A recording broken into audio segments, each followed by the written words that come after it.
And the team with live coverage of the Austrian Grand Prix.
Schumacher then, the first man into the nines, and brilliantly into the nines.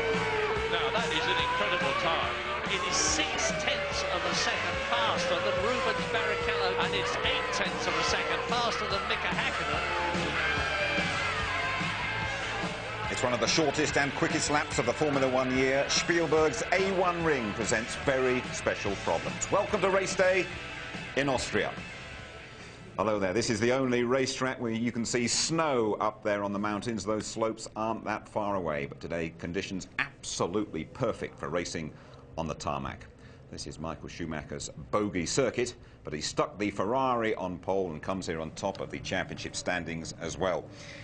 8 points clear of David Coulthard after that lucky win in Spain. Coulthard, though, he's been second in Austria for the last 4 years. Barrichello, well, he loves this place. Ralf Schumacher is based in Salzburg. Heidfeld has done well for Sauber. Trulli, though, starts just ahead of him.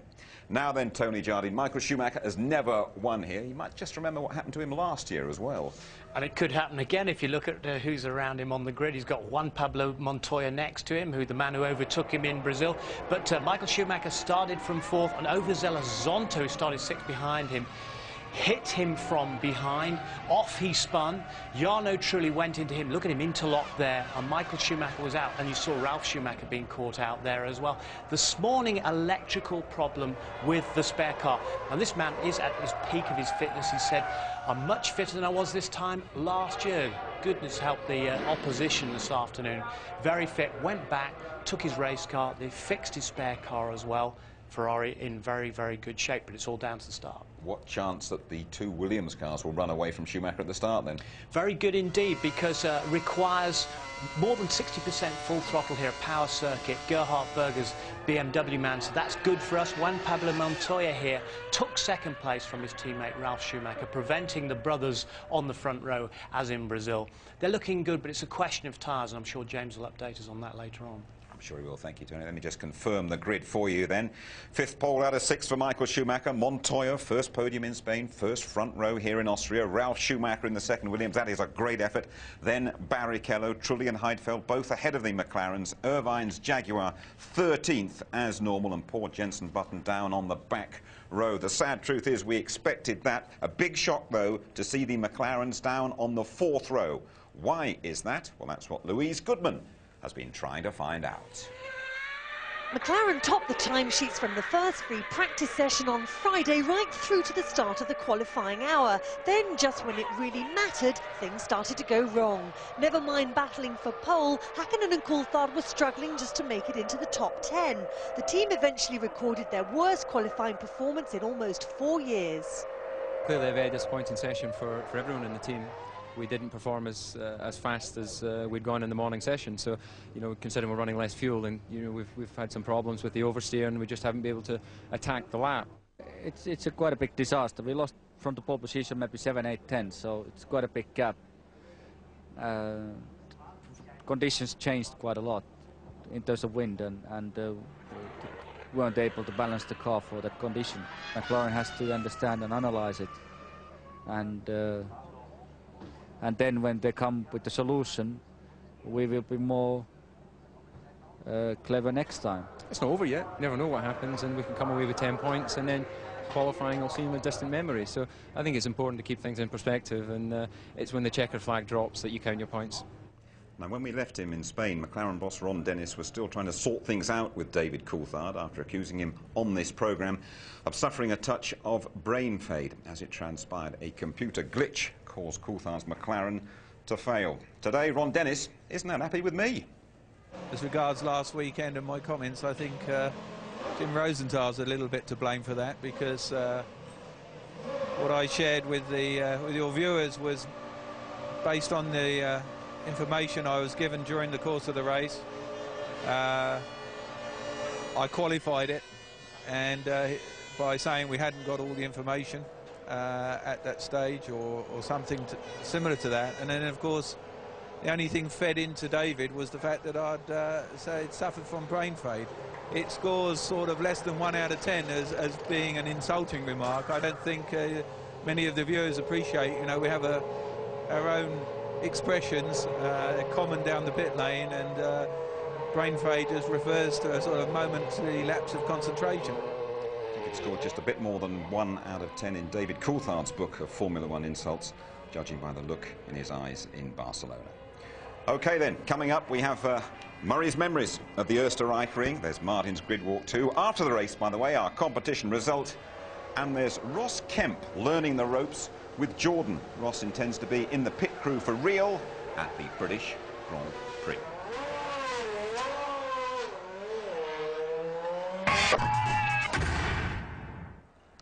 Beautiful day at Spielberg in the Styrian Mountains in southern Austria, around 3 hours drive from Vienna. We've been coming to the A1 ring since 1997. They took just 280 days. They spent £15 million on the new circuit. But this site has Formula One memories dripping off the trees. The Austrian Grand Prix has been a bit of a stop-go affair. It started in 1964, stopped, and then started again here at the magnificent old Österreich ring. Now, sadly, just a vehicle park. 1978 saw a mighty cloudburst with cars spinning off, including America's Mario Andretti. And Andretti's lost it! Andretti's out of the race already! Mario went on to win the championship with the all-conquering Lotus 79, but it was his teammate, the charming Ronnie Peterson, who won in Austria. There were some thrilling finishes at the old Österreich ring. In 1980, Frenchman Jean-Pierre Jabouille in the turbocharged Renault beat that year's world champion Alan Jones in his Williams by a mere 0.8 of a second. Jabouille can see the checkered flag. Jones right behind him, getting closer but not close enough. Jabouille wins and Jones is in second place. But it was even closer in 1982 when Elio De Angelis's Lotus surged across the line just 0.05 of a second ahead of Keke Rosberg's Williams. Listen to James Hunt. Oh, it's fantastic stuff. De Angelis kept him well blocked. That's very excusable on the last lap, but Rosberg's coming at him. He's going to finish side by side, and De Angelis has just held it. Sadly, though, it was the last Lotus win witnessed by the team's great founder, Colin Chapman. The Österreich ring was a fantastic venue, a real racer's circuit, and 1987 was an amazing year. There were 3 starts because of collisions, the first of which was initiated by ITV's very own Martin Brundle.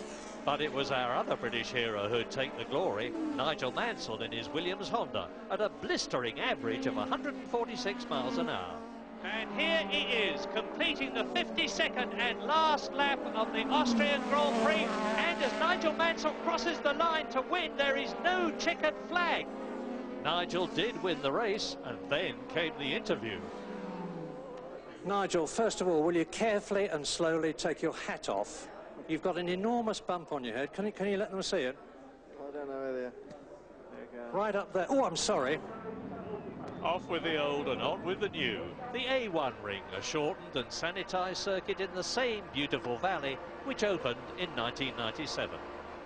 In 1999, Eddie Irvine took over leadership of the Ferrari team after Michael Schumacher broke his leg at Silverstone, to achieve his 2nd Grand Prix victory and the team's first in Austria since 1970. Mika Häkkinen won for McLaren last year, as he did in 1998. But the man to watch this year has to be his teammate, David Coulthard. David's had his moments here. He punted Mika off at turn 2 in 1999, but in spite of that, he's been second for the last 4 years. He's been Mr. Consistency this year, with points from all the first 5 races. Can he make it his 11th career win here today? Stay tuned. Well, David Coulthard suffered when traction control returned in Spain. Not everyone is using it. In fact, here the teams are struggling to master all those latest gizmos. James Allen has this. There were plenty of glitches with the new computer systems 2 weeks ago in Spain, but since then the teams have done a lot of testing, going deeper into what they have to offer. And although reliability is still a concern, they're all using the traction control systems this weekend. People can't run without it really now. There's too much of an advantage in it. Obviously turn 1 and turn 2 here, important acceleration points away from those corners from quite low speed, so it's acting quite heavily. And likewise on the start, I think quite a heavy function here. One of the key jobs traction control does is it helps to preserve the rear tyres, and that's going to be essential today, because the key to today's race is going to be managing the tyres. We've seen in practice that the Michelin's performance goes off a little bit after the first few laps, but then comes on very strongly later on. The Bridgestone is much more consistent. If that happens today, Michael Schumacher might well be able to make a break for it, but the Williamses will come on very strong towards the middle of the race. Thanks, James. You could easily go for a stroll in the forest round here. Instead, let's go for a quick walk on the grid with Martin. Thanks, Jim. Hello, everybody. Welcome to the grid. Not got too much time today. Michael Schumacher on pole position, of course, and he's got to get up that hill. Can you see it, Andy? Up that hill faster than Montoya in the Williams, who's alongside him on the grid. Juan Pablo, first time on the front row, of course, in Formula One. Let's just see if we can have a quick word with him. Haven't managed to tee anything up. Juan Pablo, any chance of a quick word for the British viewers? Is that a maybe or a no? No. Well, no. Be all right. Just. Are you sure? Yeah. Welcome to the front of the grid. Okay, good luck. Oh well, we tried. So let me take you down, and we think this car's got probably 30 or 40 horsepower more than Michael Schumacher has. So Schumacher's racing the McLaren, of course, for the championship, but I think he's racing BMW today, and particularly to that first corner. Michael may well run a little bit less fuel to give him half a chance to get to that first corner first. Big shunt last year here on the first corner, as you know. Big shunt yesterday in the Formula 3000 race. Tricky area. Plus, I think Ferrari still have overheating brakes as well. So a little bit less fuel, excuse me very much, a little bit less fuel before he has to get to that first corner will be critical. Ralf Schumacher, his brother, just behind him here. He could be in the same situation. Michelin tyres may grain, may go off a little bit for the first 10 laps and then come back to them. Williams BMW very strong today. Barrichello will be sitting there waiting, hopefully, to pick up the pieces. A new order on the grid today. New guys around for us. Montoya on the front row.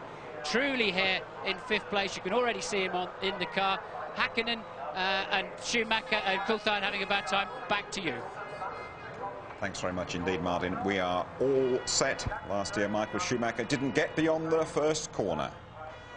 The Austrian Grand Prix is coming up for you next.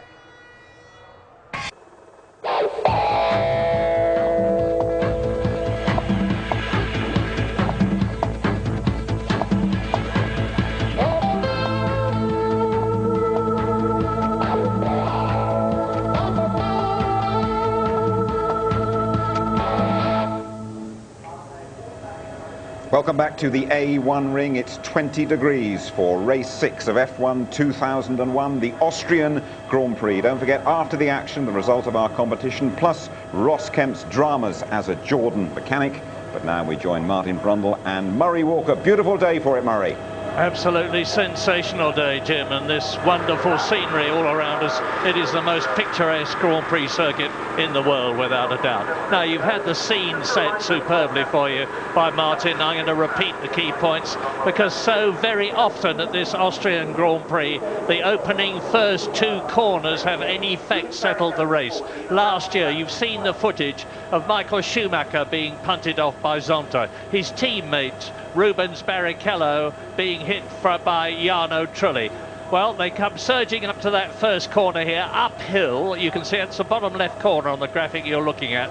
They tackle it at about 80 miles an hour, but there's going to be a solid lump of 22 of them. And then there's the long climb up to turn 2, which they reach some 185 miles an hour. Rubens Barrichello there, 4th on the grid.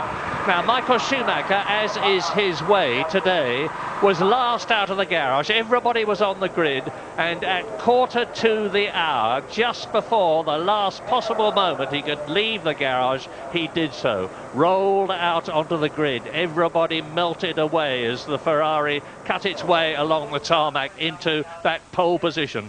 It's the first time that Michael Schumacher has been on the front row of the grid in Austria. He's never been higher than 4th on the grid before, and this is the only Grand Prix race, as you look at him now, that he has not won. Is he going to do it today? Well, he's won in Australia, he's won in Malaysia, he's won, of course, in Spain.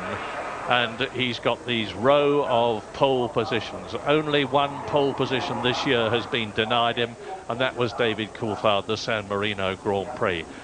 Now, what a struggle McLaren have got. 7th and 8th on the grid, and in front of David Coulthard there is Nick Heidfeld. Nobody's mentioned Heidfeld yet today.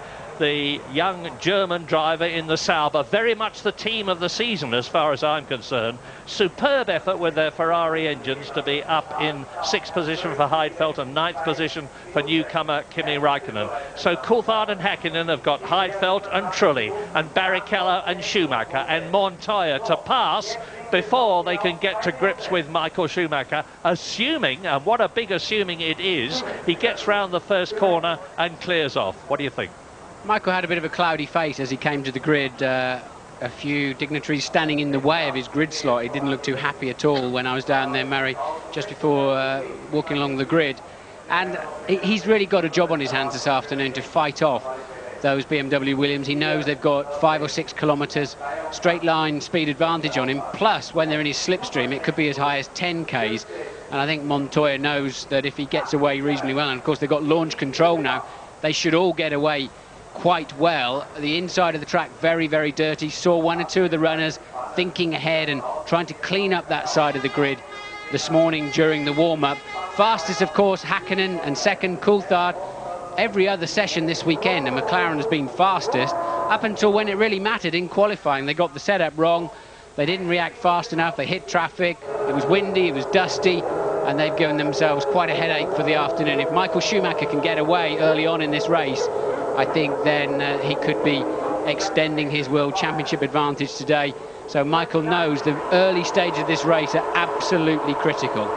Yeah, as you look at Ralf Schumacher, ahead of him on the grid is his teammate Juan Pablo Montoya, and Montoya is fearless, the Colombian. He's won in America, he's been champion of America, he's won the Indy 500.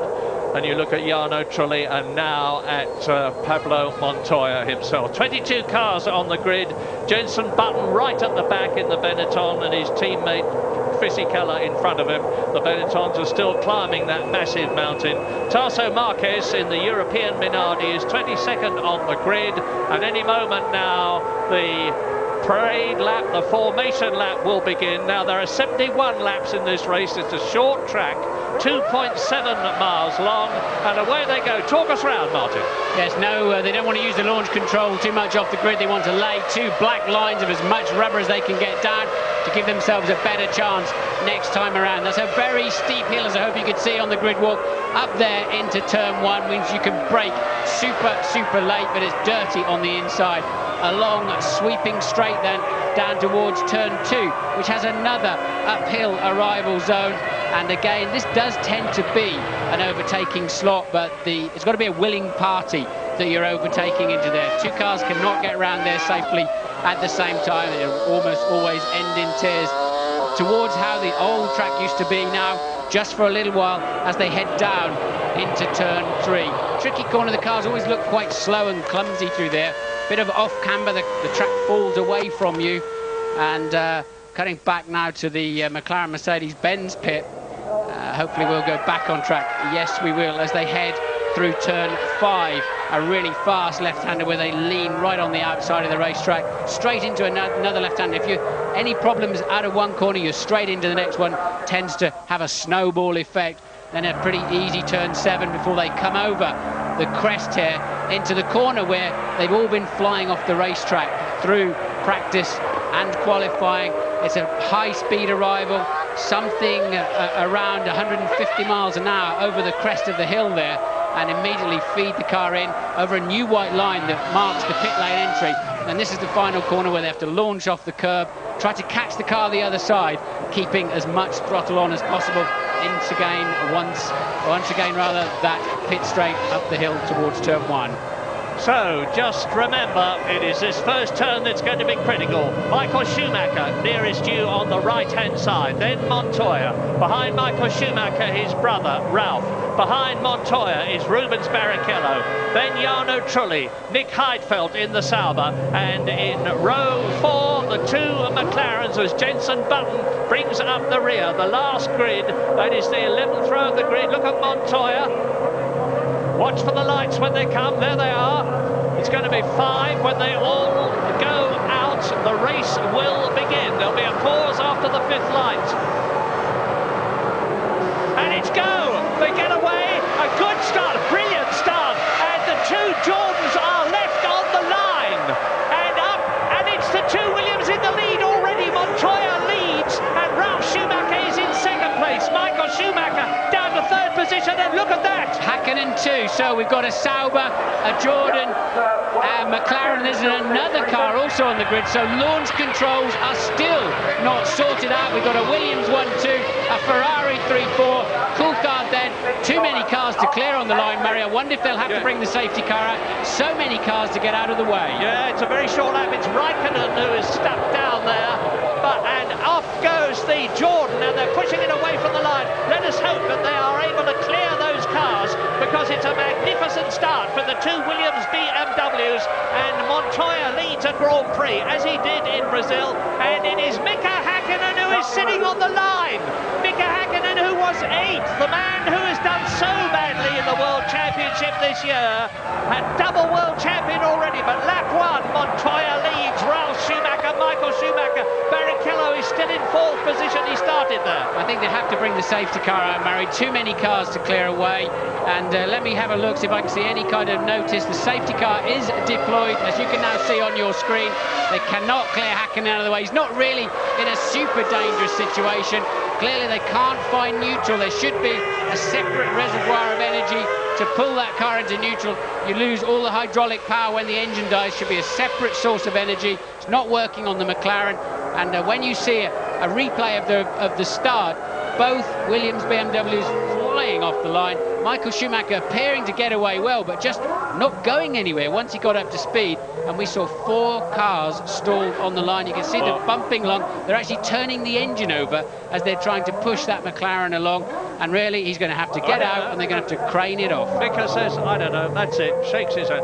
Well, what a terrible, terrible season it is for double world champion Mika Hakkinen. 3 failures to finish already in Australia, in Brazil, and in Spain, where he had that problem. And here again, it looks as though he's not going to even start the race. And here is the replay. Now watch the 2 white and blue BMWs. Look at Montoya on the dirty side of the track. And what a sensational start from Ralf Schumacher, straight past his brother. And his brother is challenged, but Michael Schumacher turns in.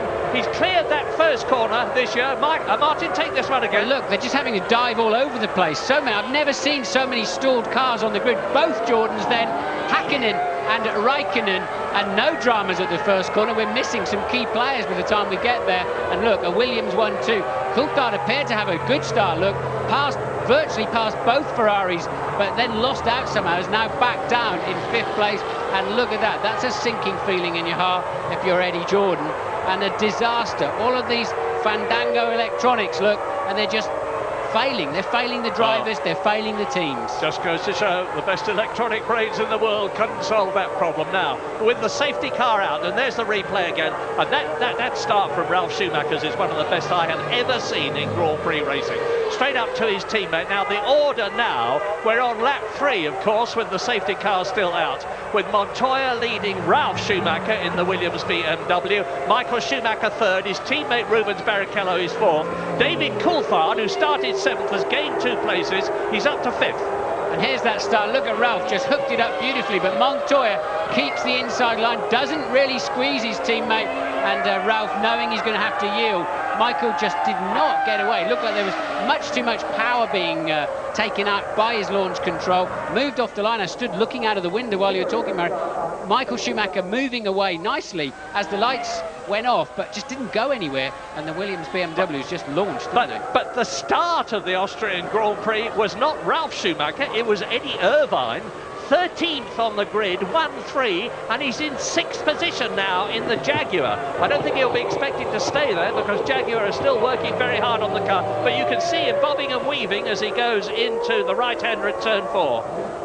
Now they've got the car inside the white lines that show either end of the pit lane itself, Murray. They can start, the mechanics can start Häkkinen's car, as the same with Frentzen and Trulli, and he can get back into the race if they can restart it. Now, we understand the safety car is coming in this lap, and the race director, Charlie Whiting, will not be pleased to see a McLaren parked right across the fast lane of the pits there. Well, I'll tell you this, there's been a lot of discussion about whether Ron Dennis, the boss of the McLaren team, would ask Mika Häkkinen to defer to David Coulthard, as Coulthard is doing so well in the championship compared with Häkkinen. I don't think there's any doubt that that will have to happen now. It's going to be no points for Mika Häkkinen in this race, and David Coulthard is in 5th position as the race is going to restart. Now watch out, because they're all tied up together, and it's Montoya, Schumacher, Ralph, Schumacher, Michael, Barrichello, David Coulthard, then there's a gap to Eddie Irvine. Behind Eddie Irvine is Jos Verstappen in the arrows. He's come up from 16th to 7th position. Another terrific start. The Austrian Grand Prix is go again, and this is lap 4 out of 71. Häkkinen then driving down the pit lane. Murray just saw him get up and running. He was parked in the fast lane, and Benetton came through. I don't know who that was who pitted, but Häkkinen, no problems there. He's now back in the race. Of course, he's lost those 2 laps. And there you see then an overhead shot of Mika Häkkinen joining the race, plumb last. At the moment, Frentzen is the only retiree of those 4 that stalled on the grid. Yeah, and Heinz-Harald Frentzen was in 8th position in the World Championship, looking to do much better this year in the Jordan, which is going so much better, but no luck here in Austria. And it's still close up at the front between Coulthard and Montoya, just 2 seconds when this lap started. Shaking his head, sitting in the Jordan in the garage, Heinz-Harald Frentzen from Mönchengladbach, who's 3 times a Grand Prix winner. Now, remember, the Williams BMWs are on Michelin tyres, and Rubens Barrichello very saucily having a look at his team leader, Michael Schumacher, as they go into turn 1. The gap between the 2 is very close. And look at Verstappen right up behind. Verstappen clearly on lower fuel, and that is truly off the road, truly out of what is 19th place. He stalled on the grid, remember. Verstappen was shaping up. Did he pass the McLaren? Yes, he did. Verstappen then up into 5th place, having passed Coulthard, who appears to be very slow at this stage of the race. Now, that arrows with the Asia Tech engine is blindingly quick in a straight line, and that's what happened to Trulli. Trulli hit, I think, was it Pedro de la Rosa or was it Eddie Irvine? Whichever, it was one of the Jaguars. He is out of the race, so it looks as though both the Jordan drivers are taking an early bath, because we are now on lap 5, and Verstappen, I suspect, Mika Häkkinen tours in, retires from the 4th time in 6 races. He's only had 2 points finishes at the San Marino Grand Prix and Malaysia. Replay of Jarno Trulli going off at turn 1, lap 5 now. Well, Trulli would already been a lap down. Whichever Jaguar he was fighting, he would have been a lap down because of his start line problems, but already then in the gravel trap for him. And look at Barrichello hustling teammate Michael Schumacher, 3rd and 4th place. And Montoya then with a 1-second lead over his teammate. Barrichello shaping up then to have a look up the inside into turn 2. Can he make it round Michael Schumacher? That was close. Yeah, I'll have you chop your nose off, says Michael Schumacher. And Jos Verstappen, look at him in the air. Now, I was saying earlier on, I suspect he's on a 2-stop strategy. That car is blindingly quick in a straight line. We saw him do wonderfully well in the Malaysian Grand Prix in the wet. They seem to have a very good control system on the car. But Verstappen Verstappen is closed right up now to Rubens Barrichello in the Ferrari. Race order, lap 6, Montoya, Ralf Schumacher, Michael Schumacher, Rubens Barrichello. There's 2 seconds covering the first 4, covering the first 5, and Jos Verstappen has just made the fastest lap of the race so far in the Arrows. Michelin tyres, 1st and 2nd, Bridgestone 3rd, 4th and 5th, and in 6th position, David Coulthard is in the points. David Coulthard started 7th, he got up to 5th, he's been passed by Jos Verstappen. An incredible drive by the Dutchman, Jos Verstappen in the orange Arrows. He has a look at Barrichello. Barrichello does not have a look at Michael Schumacher this time. It's coming up to turn 2 that Barrichello starts to close, or has done in the past, on Michael Schumacher. But it looks as though Michael has got the legs on his teammate at the present moment, as Montoya, Ralf Schumacher, Michael, Barrichello, and it is Williams BMW, Ferrari. What a change at the front. The McLarens, only one of them in the points and the other out of the race. Well, we saw Montoya carelessly leading the Brazilian Grand Prix, of course, Murray. We wondered if he'd feel under pressure leading his first Grand Prix back then. And he made no mistakes at all until, ironically, Verstappen ran into him as he lapped him.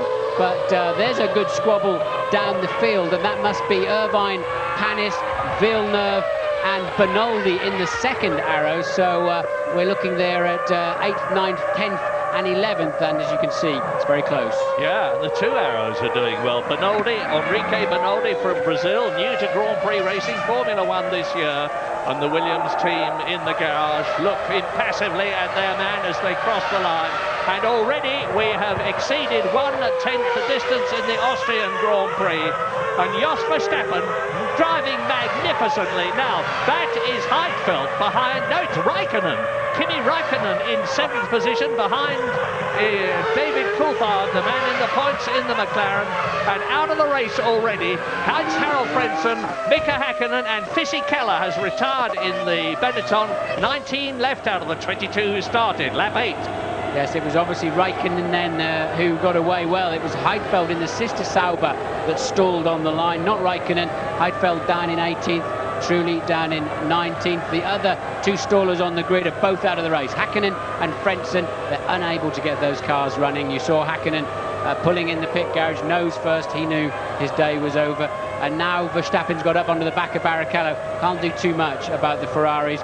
Surely he's on a lower fuel load, significantly lower, I would imagine. Yeah. And as the main players now settle into the race, and the pattern begins to be set. So the question now is, what about fuel stop strategies? Well, I would expect Jos Verstappen to come in first, and if he's on a 2-stopper, he'll probably come in round about lap 23. We're on lap 9 at the present moment with the 2 Ferraris and Verstappen 3rd, 4th, 5th absolutely together. And if Verstappen's on a 2-stopper, I say he'll come in round about lap 23. The others on a 1-stopper. I think the earliest we can expect anybody to come in will be round about lap 38. But I expect everybody to stay out for as long as they possibly can. Start with a heavy fuel load, come in late, take on as little fuel as possible to save as much time as possible, and then sprint out. And the Michelin tyres are going to be stronger, they believe, in the second half of the race than in the first. The Bridgestones are very stable throughout the race, and it's Michelin leading, Michelin second, and then the Bridgestone runners, the 2 Ferraris and Jos Verstappen. And look how tight it is around the circuit. Now, I am surprised, Martin, that Michael Schumacher is not doing better than this. He got pole position absolutely magnificently. You think he's playing some sort of a waiting game? Doesn't look like it. I suspect he's quite fat on fuel, to be honest, Murray, and I'm sure Coulthard is having had a poor grid slot. I'm sure both McLarens were on low fuel, but Montoya leads from Schumacher, Ralf, Michael Schumacher 3rd, and that was Bernoldi passing Eddie Irvine there. So Bernoldi making his way through the field, Barrichello 4th, Verstappen 5th, Coulthard in 6th. We'll be back shortly.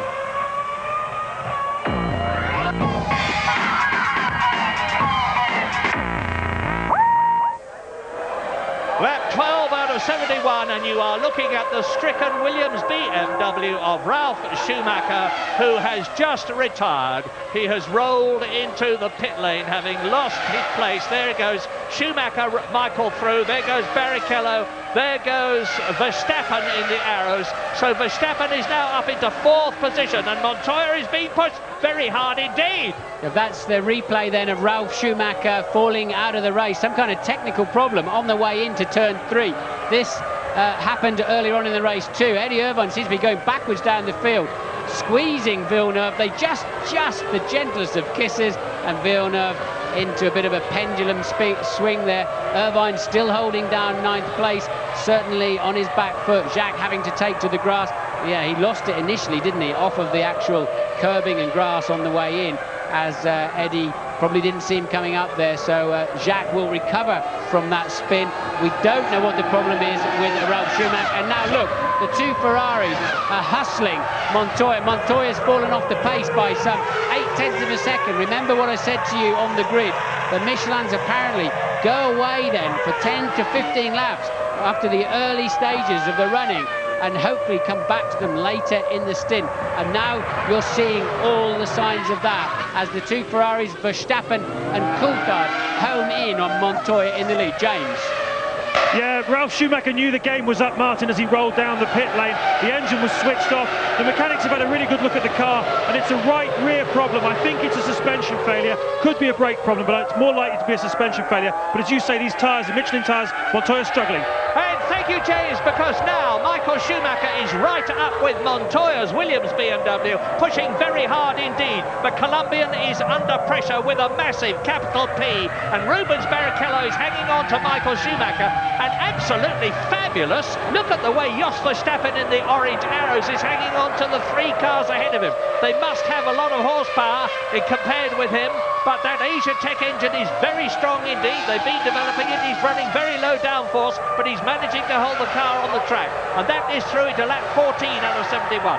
Well, the BMW wasn't too much grunt up the hill for Michael to have a look, but Montoya really struggling through the corners. The tyres grain. Let me tell you what that means. They get the rubber rolls on top of the tyre, and instead of the tyre sitting on the track, you're squirming around on the little balls of rubber. You can't slow the car down, you can't turn it in, and you can't get on the power. And look, he's just absolutely a victim to be overtaken. All he can do is make that car as wide as possible, but surely they're going to pass him easily, as some say. When they do, they'll all go past him, but he's certainly clearly making a good job of holding them up, but he just has not got the grip to turn in or get out of the corners. But he's holding him, and Rubens Barrichello, of course, is keeping Michael Schumacher respectable. Verstappen is keeping Barrichello respectable. Barrichello is looking for a way past Schumacher, who's got to hold him back, and at the same time try to attack Montoya. And that has given David Coulthard the opportunity to close a bit, and Raikkonen is in a 6th. But no, the Sauber is right up with them now, because Montoya is slowing up the race. You see, 1st, 2nd, 3rd, 4th, 5th, 6th, and in 7th position, Olivier Panis in the BAR is closing on them. And Montoya is struggling. Something has got to give. Well, the tyres are letting him down. We know at this stage, we know how fast that car is in a straight line, and providing he can keep parking it in the middle of the apex. And of course, while you're fighting a guy who's holding up, creating a traffic jam, you've got to watch him, and you've got to watch your mirrors as well, Murray, because everybody will be trying to make, and somebody is being black flagged. So a black flag then. It's Trulli. Jarno Trulli is being black flagged. Apparently he left the pit lane while the red light was on. You're not allowed to leave the pit lane until there's a green light showing. There's somebody who watches the approaching track, and if he sees cars bearing down on the end of the pit lane, he'll give them a red light. Yes, the only time the red light comes on at the end of the pit lane is when the snake behind the safety car is coming around. As it enters the beginning of the pit zone, the red light goes on. You're not allowed to join until the whole crocodile has passed the end of the pit lane, truly, clearly ignoring that. And can Montoya keep this lot behind him while he waits those few laps for his tyres to come back in? At the moment, he's managing to do it. Well, 25-year-old Juan Pablo from Bogota in Colombia is an incredible man. He's totally unfazed. This is the best chance that Michael Schumacher's had so far, Murray. Sorry to interrupt you, but can he go around the outside? We know Michael can brake a lot later, and still he's coming back. Michael's got to think of his world championship. Oh, through goes Barrichello. sorry Martin, through goes Barrichello, off goes Montoya, off goes Michael Schumacher. Michael Schumacher tried to dive inside Montoya, who had to go wide. He's gone onto the gravel, and so Rubens Barrichello has grasped his opportunity, and now Williams have got to fight back. We've seen Schumacher go out of the race. What's happening to Montoya? There he is inside Enrique Benoldi. So Montoya has slipped from 1st to 7th places. Yes, and Montoya deciding he would. That was silly, actually. He should have let Michael go. He should realise that he's not in a position to fight for this race. And Michael went down the outside. He had a much better braking capacity. We know that's a tyre-related thing at this stage of the race. And the Colombian just would not yield, and it's cost him and it's cost Schumacher dearly. Question for historical enthusiasts: when was an Arrows last on a podium position? A long time ago, and it's Jos Verstappen now in 3rd position. The Hungary 97, remember Damon nearly won the race, lost it on the very last lap at the Hungaroring, but Verstappen then very fast, whatever fuel load he's got in that car. So Montoya has got a clear track in front of him, but a lot of cars in front of him.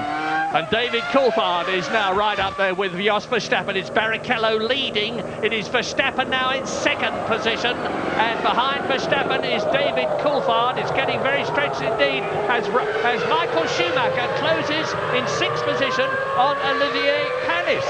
Replay.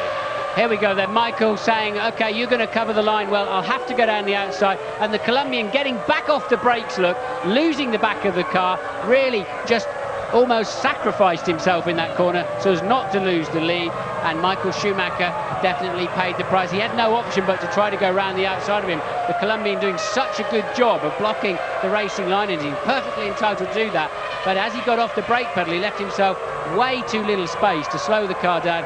Luckily for Michael, he didn't stall in, and watch Montoya lose the back of the car, have to turn into the slide, and begins to take up the space that Michael thought he would go around. Michael then taking a few risks there, you have to say, to try and get around the outside of that Williams. Well, I don't know if you've registered this, but this is a quite incredible drive by Kimi Raikkonen as Enrique Benoldi in the Arrows comes in. He's obviously going to retire. He's not going up to his tyre changing position. Into the garage goes Benoldi from 8th position. That means Eddie Irvine moves up, and Kimi Raikkonen in the Sauber is in 4th place. There he is in the blue and white car, followed by Olivier Panis. Behind Olivier Panis is Michael Schumacher. Fastest lap of the race, Michael Schumacher, 1 minute 12.2, and that is about half a second outside the lap record. Yeah, Michael over a second faster than anybody else while he closed the gap to Panis, obviously recovering from that turn 2 incident with Montoya. A man with a smile on his face at the moment will be David Coulthard, his main championship protagonist, now behind him. His teammate once again out of the race, Häkkinen stalling on the grid and never really getting his car up and running. He must surely know that Verstappen in 2nd place will be stopping earlier than he does for fuel. So Coulthard feeling pretty happy with life. The only problem he's got is that Michael Schumacher is still very much in this race, albeit 6th place right now. Lap 19 then out of 71. You see in front of you the top 7, but here they are again. Rubens Barrichello leading the Austrian Grand Prix from Jos Verstappen by 6/10 of a second. David Coulthard, who started 7th, is now 3rd. Kimi Raikkonen, who started 9th, is now 4th. Olivier Panis in the BAR 5th. Michael Schumacher, who slipped off, is now up into 6th position and challenging. Montoya, who was leading, is in 7th place. 8th is Eddie Irvine. 9th is Villeneuve. 10th is the 2nd Jaguar of Pedro de la Rosa, driving in his 2nd race for the team. They're doing much better here. Retirements. Frentzen is out. Häkkinen is out. Fisichella is out. Ralf Schumacher is out. Trulli is out. 17 out of the 22 who started are still running. Now, strangely then, Montoya, running back there in 7th place, is now back on the kind of pace he was running at the start of this Grand Prix. Seems like that graining and lurgy problem from his tyres have actually gone away, and he's now back on pace, but it's too late for him. So, Barrichello from Verstappen by 7/10 of a second only. Coulthard a further 1.4 down the road. We'll take a break.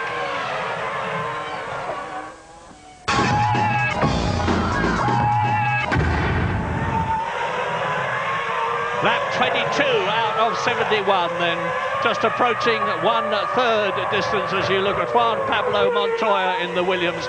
He is in 7th position, not making any impression on Michael Schumacher. Indeed, he's dropping back a bit after having run wide and gone onto the gravel. But Michael Schumacher, and there he is in 6th position, has not managed to get ahead of Olivier Panis in the BAR. Panis can't do anything about Kimi Raikkonen, who is in 4th place in the Sauber. David Coulthard, who started in 7th position, looks as though he's good for World Championship points. He's Mr. Consistency this year. He's already scored in all the 5 World Championship races this year. He's the only man to have done so, and I think James Allen has got news for us. Yeah, just trying to work out what the strategies everyone is on. Rubens Barrichello, David Coulthard, Kimi Raikkonen, Olivier Panis and Michael Schumacher, I reckon, are on quite a lot of fuel. They can go perhaps as long as lap 44, 45, 46 if necessary. Verstappen, we've said, is lighter on fuel. I believe Montoya probably is as well. So that means that Raikkonen is looking very good here. But the guy to focus on for me is David Coulthard. I do believe that with a bit of patience, and the McLaren, who have a fantastic pit stop record, they can actually win this race here today if Coulthard is a little bit lucky. Yeah, and at the moment, Michael Schumacher's on 1 World Championship point, and David Coulthard is on 4 World Championship points for 3rd position. So he's closing the gap by some 3 points, and he's 8 points behind Michael Schumacher in the championship at the present moment. But there's a long, long way to go in this race. David Coulthard, there he is, supremely fit. And the McLaren team were obviously stung to the quick by their failure to do well in qualifying yesterday. And that is the Arrows team. Well, only 1 Arrows left in the race, so bad news then for Verstappen. He's going so well. Obviously, we all knew he had less fuel than the cars he's running around, but he's coming in at a 3rd distance, just over a 3rd distance, a normal 2-stopper then for Verstappen, and that will put him down the order. Nonetheless, a good run from him in the early stages of this race. Coulthard then moving up to 2nd, Raikkonen then up into 3rd place at this stage of the race. Barrichello, a new fastest lap up front on a 1:12.2, and Coulthard just about matching him in 2nd place. Well, if Kimi Raikkonen moves into 3rd position, as into the pits comes Jos Verstappen, it'll mean to say that Sauber are in a podium position for the 2nd time this year. The seconds ticking away, out goes Jos Verstappen. Now, the first 7 have gone through. We're waiting for Eddie Irvine now in 8th position as Verstappen comes up to the exit from the pit lane at turn 1. Eddie Irvine and Villeneuve have gone through. So it looks to me as though Jos Verstappen, who came in from 7th place, has dropped to 10th position. David Coulthard, of course, has moved up a place. There is the race leader, Rubens Barrichello. He's 3 seconds now. No, he's 3 seconds ahead of David Coulthard. And Kimi Raikkonen in 3rd place. Panis is 4th. Michael Schumacher has been elevated to 5th position. Only one of the leaders has yet made a pit stop, and that, of course, was the man we've just seen, Jos Verstappen, as Panis continues to bottle up Michael Schumacher. Panis now in 4th place. Yes, I don't think Verstappen will be that far down. He could still have maintained at 7th place, so working out quite well for Verstappen at this stage of the race. As James said, these guys could well go well over 40 laps, I think, with the amount of fuel. And Michael Schumacher losing out on the exit of turn 1 there in the turbulent air of the BAR Honda, and nothing he can do. He's nowhere near close enough to have a nibble. Panis, an old hand these days, not going to make too many mistakes. And we're on board with Villeneuve then, who is chasing Eddie Irvine in 8th. Remember, they've already touched once in this race, and causing a spin on this very corner for Jacques Villeneuve. Well, if any team, and there is the BAR and the Ferrari really battling, and Michael Schumacher then has managed to get ahead of Panis. Panis must have a problem. He lost so much time in that one straight and corner. I wonder if Panis has got some kind of problem then. Already losing 200 or 300 metres to Michael Schumacher. Hopefully we'll get a replay of that one. Schumacher then now staring at the back of the Sauber of the 21-year-old. And look, here's Panis and Michael then really taking an easy run up to the inside. And do they touch? No, they don't. I wonder why Panis lost so much time. Maybe we'll find out shortly. Well, whatever, that's a very, very slippery corner. Turns 1 and 2 have been claiming driver after driver in practicing and qualifying. and you hit the gravel there, you get a lot of dust, you get onto the grass, you lose momentum, of course, because you're going uphill. And Panis is definitely dropping back as Raikkonen in third position can now see the Scarlet Ferrari in his mirrors, and the gap between Raikkonen and Michael Schumacher is just under 2 seconds, and the comparative lap times were, well, there was only 1/10 of a second in it to Michael Schumacher's advantage on the previous lap, but that was when he was battling with Olivier Panis, and he's pulling away from the BAR, closing on the Sauber in front of him. We're on lap 26 now, so we are more than 1/3 of the way through the Austrian Grand Prix 71 lap race. Well, let me remind you what's happened so far. Both Jordans stalled on the grid, as did Heidfeld in the Sauber and Mika Hakkinen in the McLaren. At the first corner, the Williams are 1 and 2. Montoya leading well, Ralph staying with him, Ralf Schumacher. Schumacher dropping out then with some kind of technical problem, and then the tyres going away on Montoya's car, tripping over with Michael into turn 2. Barrichello takes over the lead. Then Verstappen was running well. He's had to pit early. He was on a low fuel load, and Bernoldi is out in the arrows. He retired mechanical problems. Truly black flag disqualified for leaving the pits under the red light while the safety car was going past. And Ralph, I've talked about Fisichella, just a retirement early on. Hakkinen and Frentzen never getting up and running in this race after stalling on the grid. As you look at the battle for third position, Kimi Raikkonen in the blue and white Sauber Petronas Ferrari engine is being challenged by the Ferrari, the Ferrari of Michael Schumacher, who's taken 1.6 seconds out of his 1.9 second lap. And is that a McLaren? I thought it was a McLaren. It was a Minardi. It was Tasso Marquez who was slowing up. And Michael Schumacher now, there he is. There is Marquez in the European Minardi touring out of the race. Well, he was in 15th position ahead of Nick Heidfeld, who had the bad start, of course, in the second Sauber. He's still running now in 15th position, but he is a lap adrift. Kimi Raikkonen continues to resist the efforts, the sterling efforts of Michael Schumacher to get past him, but surely it must be only a matter of time. The Ferrari is quicker, and look at the experience of Michael Schumacher compared with Raikkonen. It'll be interesting to see how Raikkonen handles this. He's been so supremely impressive and confident in these early stages. Michael, great drive there out of turn 2.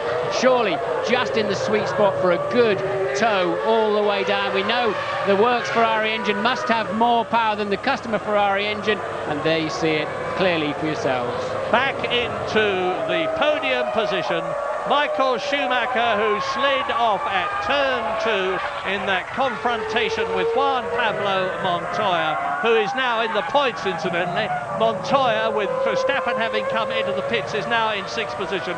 Replay as at the Grosser curve, Schumacher takes 3rd position. Interestingly, Schumacher holding his hand up to Raikkonen to say thanks for letting me through.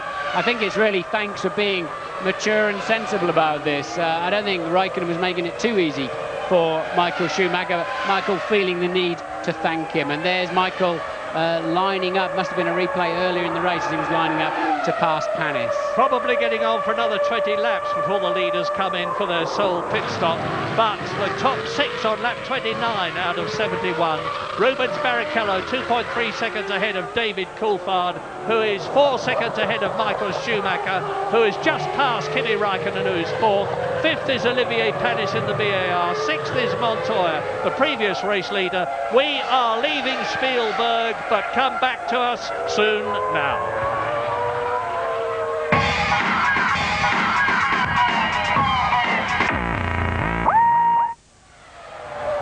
Lap 31 out of 71 in Austria. None of the current top 6 have made a pit stop yet. Rubens Barrichello, David Coulthard is 2.5 seconds behind him, but Michael Schumacher in the Ferrari is now closing on the McLaren in 2nd place. Michael Schumacher's previous lap was nearly a second faster than David Coulthard. Kimi Raikkonen has been, and there you see David Coulthard. He's coming up to Pedro de la Rosa in the Jaguar to lap him. Yeah, Coulthard's had 2 very bad laps in traffic, and look how close Michael Schumacher is. And Schumacher is on that lap 1.4 seconds faster than either Barrichello in 1st place or Coulthard in 2nd place. A storming drive now from Michael Schumacher. He still easily has the ability to win this race. Well, let's just remind ourselves about Mika Häkkinen, who was in 10th place in the World Championship with just 4 World Championship points when he started this race, the double World Champion. He has failed again. His car failed to get going. It was his 4th retirement from 6 races.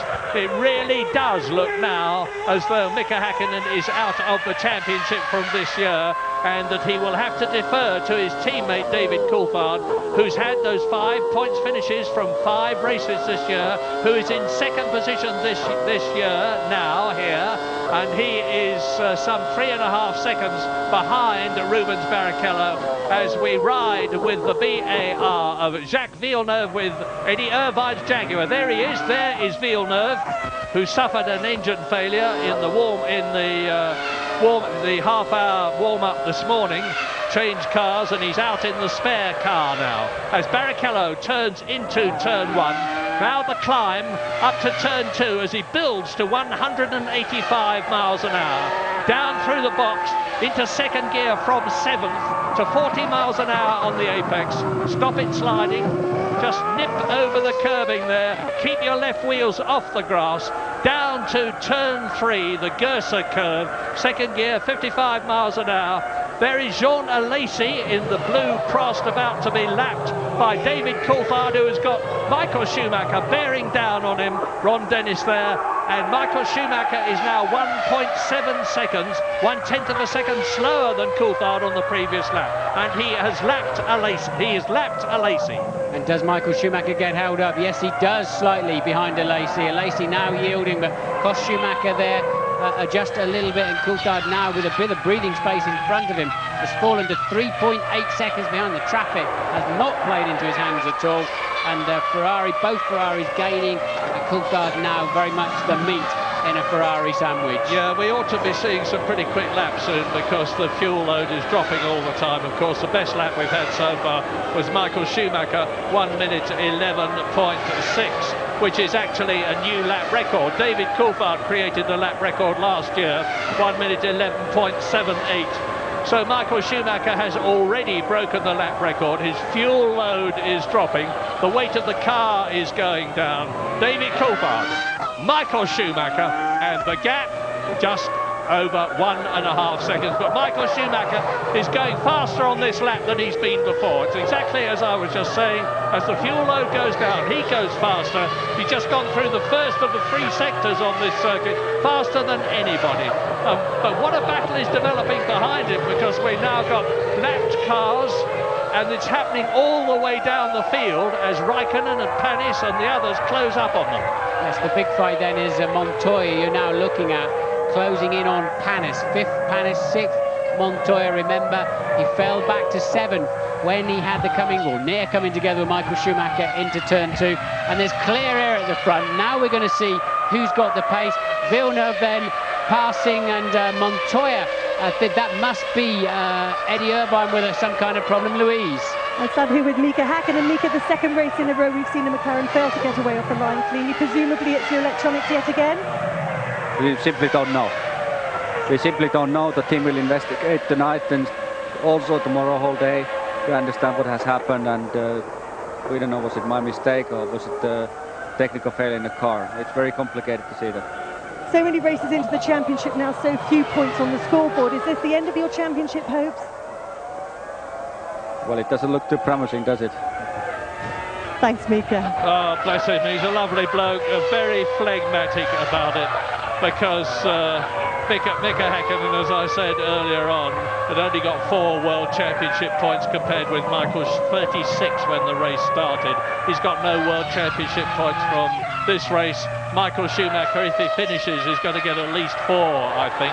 And he's continuing to challenge David Coulthard. But now the interest is developing with the Bridgestone and the Michelin tyres. The top Michelin driver is Montoya, with Ralf Schumacher, his Williams teammate, out of the race, and Montoya is 6th.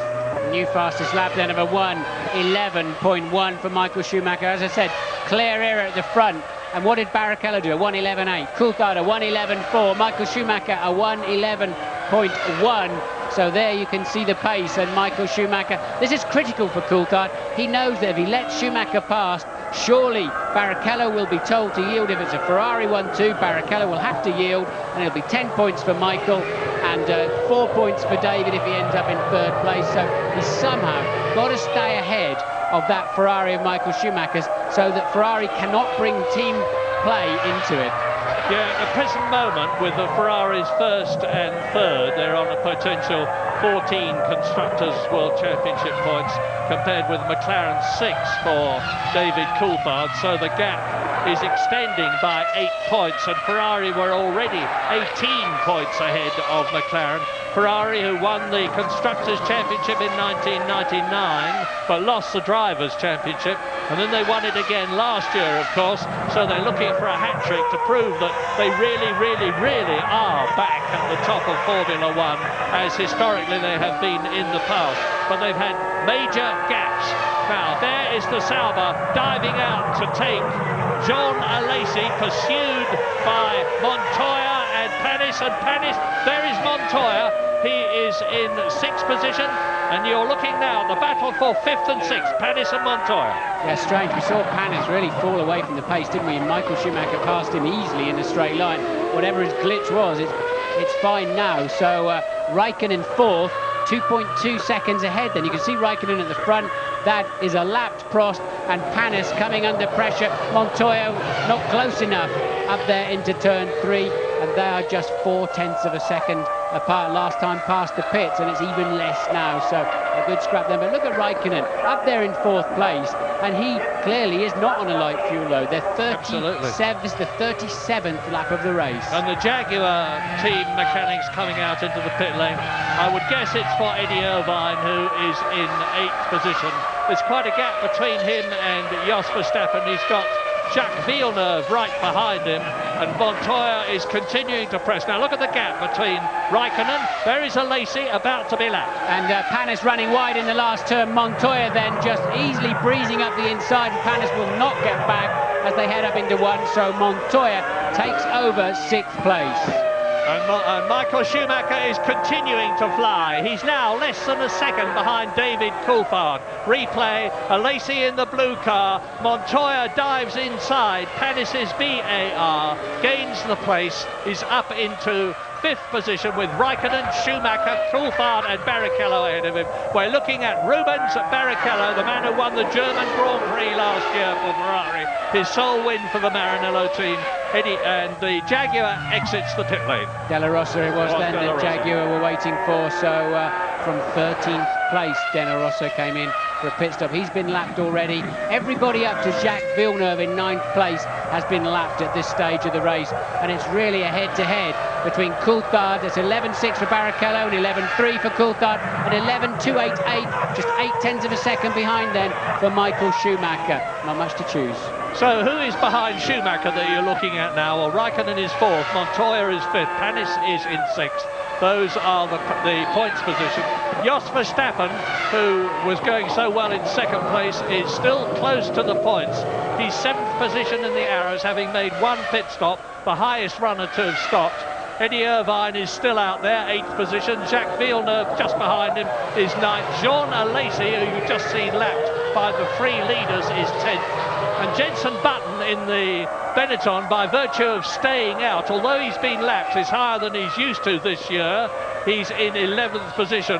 And here in Austria last year, Jenson Button finished a fine 5th in his first Grand Prix year for the Williams team. Now, Button then in 11th place. Bertie in the Prost is 12th. Both the Prost are still running. Fernando Alonso in the European Minardi is in 13th place, ahead of a lapped Nick Heidfeld and Pedro de la Rosa, who has just been in the Jaguar. As the Ferrari, the McLaren and the 2nd Ferrari complete their 39th lap. We're now into the last third of the race. So Coulthard then once again a fraction slower than Michael Schumacher. The gap remains at 0.8, and they're both homing in on Barrichello. Barrichello now just 2 seconds in the lead as he negotiates the small uphill apex of turn 2, and a Minardi cruising, and that clearly must be Alonso, because Marquez out of the race earlier on. Well, fine drive by Alonso, the very lowly funded Minardi team compared with the top constructors of Ferrari, Williams, Jordan, McLaren, Benetton, of course. And now look at this battle. Here it is. On your right, in the black and silver car, David Coulthard, second in the World Championship. And the man who leads him in the World Championship is now big in his mirrors. It is Michael Schumacher. Not much in it, but Michael Schumacher is on the quickest lap of the race at the present moment. He's gone through both the first and second sectors faster than anybody else has been this afternoon. The temperature, by the way, is creeping up. It started at 28 degrees, the track temperature. It's now 33, but still Michael Schumacher goes across the line as we ride with Heidfeld. Now Heidfeld in the Sauber.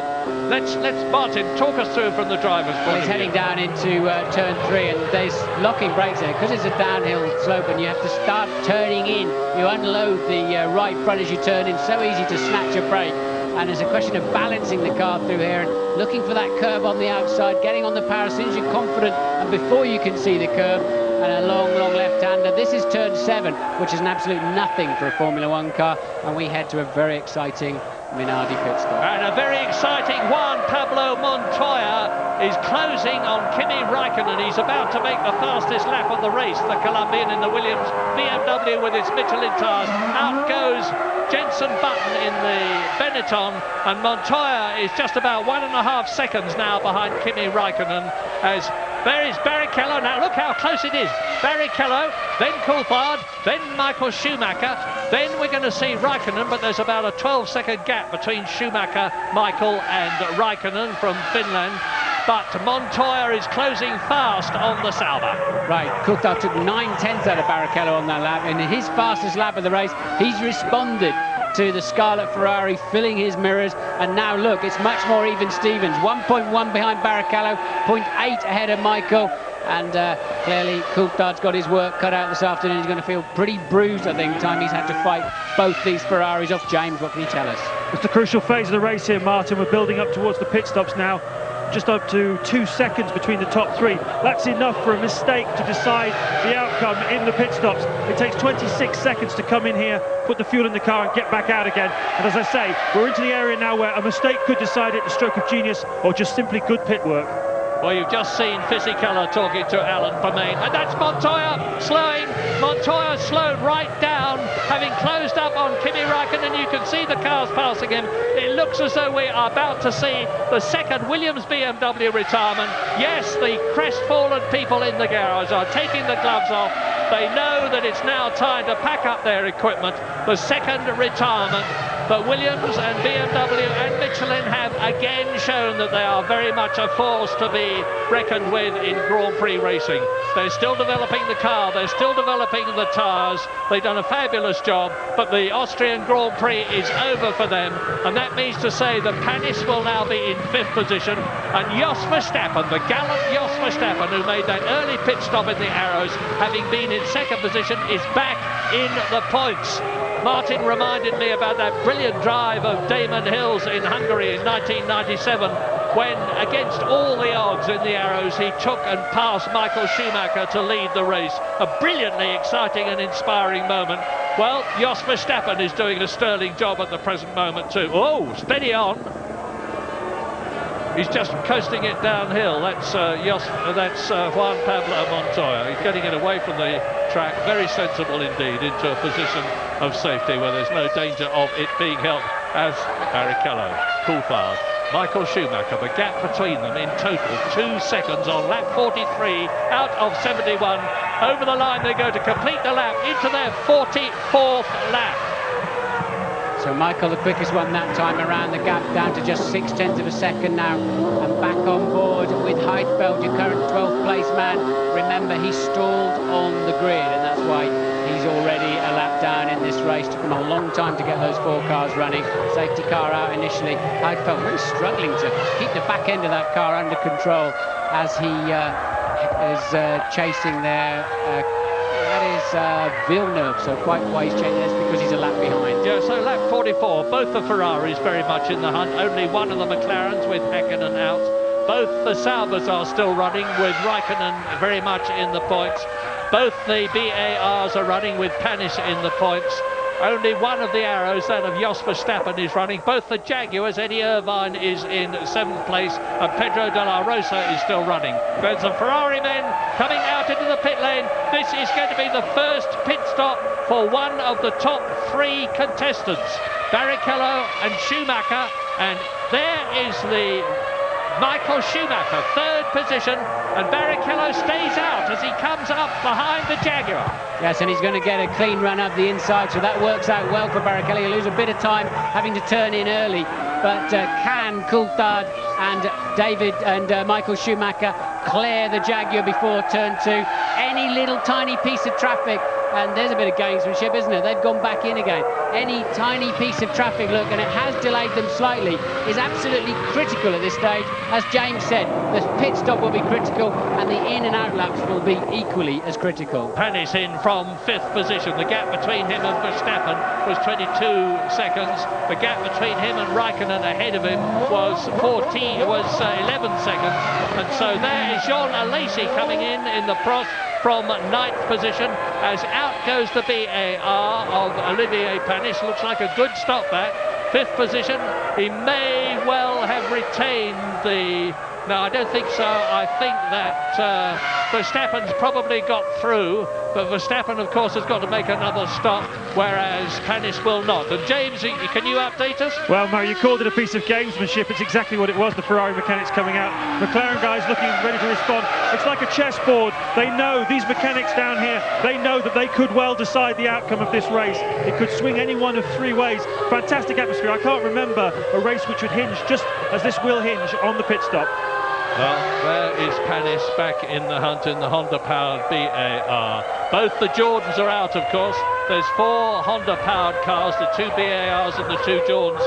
A tremendous battle between them all the way through the season, because they both want Honda patronage next year. And Jordan, I would have said, had got the best chance, but BAR doing best here, and Ferrari are out again.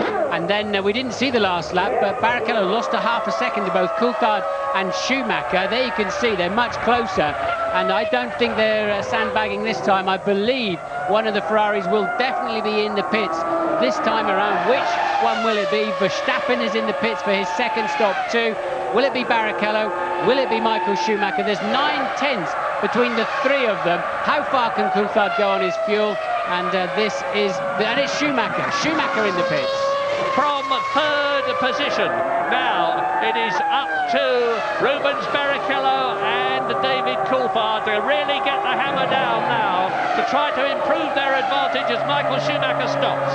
If I was Ferrari, I'd be asking, James, can you tell us anything? Well, looking about 9.3 seconds would be an ideal stop, pretty quick. That was a really nice stop. He's in the game. He's really in the game here, guys. Yeah, remember they're 2/3 of the way through the race, so they shouldn't be too long for fuel, James.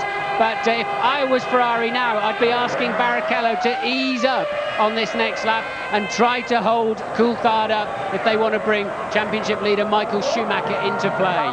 Yeah, it's a tough one for Paul Rubens, of course. He's supposed to have equal rating with Michael Schumacher, and you can see the Sauber there of Kimi Raikkonen, who was in 4th place. They got a left rear wheel problem. It's cost him, I would think, at least 10 seconds, that, and it will have prejudiced his chance to stay ahead of Olivier Panis as he exits the pit lane. Yeah, he was about 10 seconds ahead of Panis. We'll see where that shakes out, but Coulthard really needs to get on it. Coulthard's lost a half a second in the middle part of this lap, crucially, and I think I saw a bit of traffic in the background, so not a great lap then for Coulthard just when he needs one. And the 2nd Ferrari's in the pits, Murray. Barrichello straight in at the end of the next lap. And good moves there by Ferrari. David Coulthard, who won the Brazilian Grand Prix and has been in the points at every other race this year, leads in Austria. But as I've said in the past, it's a false dawn because Rubens Barrichello has made his stop. Michael Schumacher has made his stop. We're on lap 48 out of 71, and David Coulthard has yet to come in. He's got to really, really hit it in this lap. Well, it's all down to the drivers then for the Ferrari team. No more pit stops. They can, of course, play the team tactics over the radio, but can McLaren now pull out some kind of supersonic pit stop? How far can David Coulthard go on his fuel load? There's Michael locking up a right front, I would imagine, into turn 3 on his out lap, running a little bit wide, look. Yes, on the grass. bad, if that's the outlap, it's a replay, we don't know exactly when it was, but not what Michael needed. And is David Coulthard coming in? No, he is not. David Coulthard, and in comes Jacques Villeneuve from 7th position in the VAR as Lacey goes through. Here is race leader David Coulthard, and he's just done the fastest lap of the race. He's really pushing it. 1 minute 10.8 under 1 minute 11.7. 1 minute 11 seconds, and that is an absolutely terrific race. Super fit David Coulthard. He's really got his dander up, and after that bad race that he had in Spain last year when he fought his way through after a bad start up into 5th position to get 2 points. Louise Goodman. I stood here with Juan Pablo Montoya. Juan Pablo, race full of highs but ultimately lows for you. What went wrong in the end? We lost hydraulic pressure and we lost the gears and throttle and everything. Got an alarm 2 corners before, and I knew that was going to be. Tell me about that incident with Michael Schumacher. Oh, you know, he braked quite late. I braked late as well when I saw he was going to go for the outside. When I went to press the pedal a bit harder, the pedal was a bit long. It's been long all weekend, and just like the rear tires, and ran wide. Thanks for talking to us. Well, Rubens Barrichello is still ahead of Michael Schumacher. David Coulthard is still ahead of both of them, but has yet to come in as Eddie Irvine in the points does so in the Jaguar. Are Jaguar going to get their first World Championship point this year? Let's hope so, but Coulthard won 10.9 that time around. Not quite as quick as the lap before, but still significantly quicker than Schumacher or Barrichello. And this could just play beautifully into Coulthard's hands. Michael, we think, made a mistake on his outlap. That's why he's ended up the second of the prize, some 3.4 seconds down he is at the moment. So that gives Coulthard a bit of breathing space. But yes, look, here they come. Can they launch Coulthard back onto the track ahead of Barrichello? Schumacher slightly out of play at this time. Traffic in the way. Crucial lap. What drama as the McLaren mechanics with the tyres in the heaters when they brought them out. They've got those heaters off now, and Jean Lacey is in front of David Coulthard. He must move over and let the McLaren through, or David Coulthard is being balked and loses time, and he gets past as he comes down to turn 8 in this 9-corner circuit and into the pit lane inside the white line.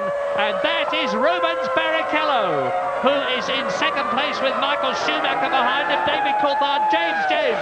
It's going to be very marginal, we all know that. He had a 25.2 seconds lead, but of course his stationary time will be less. He's taking less fuel on board than the 2 Ferraris did. Did he do enough on his in-lap? He's revving the engine, gunning the engine, 8.0. He might well do it. Well, he's down the pit lane now. He's at the speed limit at the moment now. Look for the Ferraris on the right, and it looks as though David Coulthard is going to do it. He's coming up to the uphill section, and I cannot see the Ferrari yet. Yes, look. David Coulthard still leads. Barrichello is second. Schumacher is still third. Now, David Coulthard has got to get the remaining heat into those tyres, but it looks to me as though he is safe. He's now lap 51 out of 71. 20 laps to go. If David Coulthard wins this race, it is going to be an absolutely magnificent drive. From 7th on the grid after that bad qualifying session yesterday. But now all the top 3 men have completed their single stop.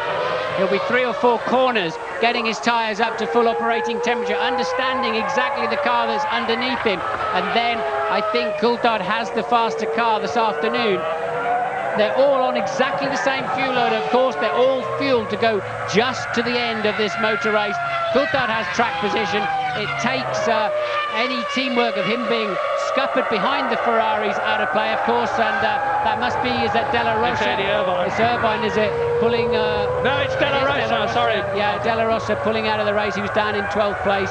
And, of course, now Ferrari can still ease Michael up into second place. But Coulthard and McLaren are now controlling the race. Well, now, what are going to be the Ferrari orders as off goes Villeneuve? Pit lane speeding penalty, 10 seconds. It's going to cost him while he's stationary, plus the time that it takes him to get into the pit lane, slow down to that mandatory 50 miles an hour and then accelerate out again. He was in 8th position. He's going to lose the place. No, he may not, because Jean Lacey was 53 seconds behind him. Good news for Kimi Raikkonen in 4th place. That long pit stop when they couldn't get the left rear on still enabled him to stay in 4th place. So Coulthard leads by 1.3 last time around. And Michael Schumacher from Barrichello. Michael Schumacher 3.1 seconds further behind Raikkonen, 25 seconds behind in fourth. Panis fifth. Verstappen in the final points scoring position. We'll be back very shortly.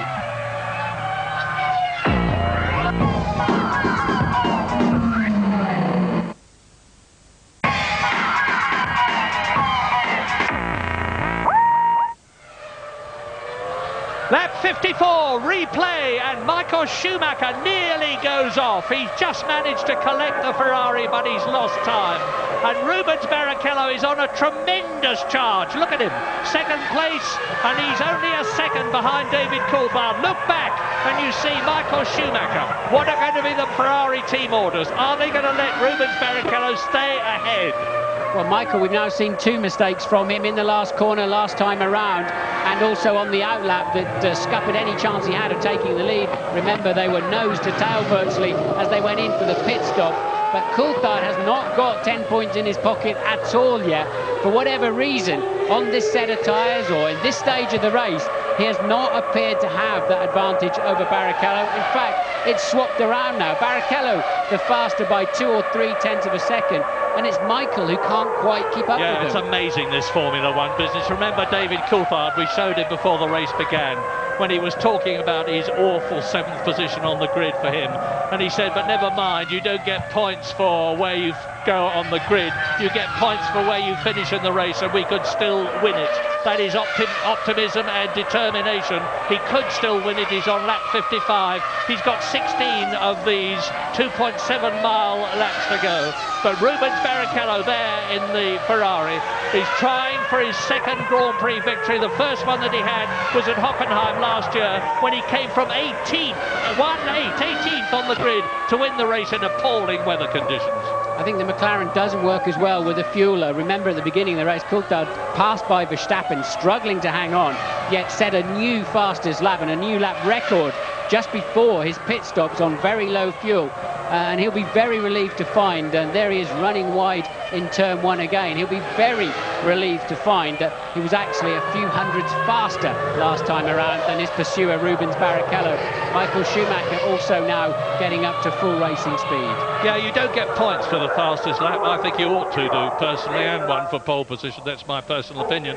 But David Coulthard nearly a second faster here today than he was last year when he put up the then record lap.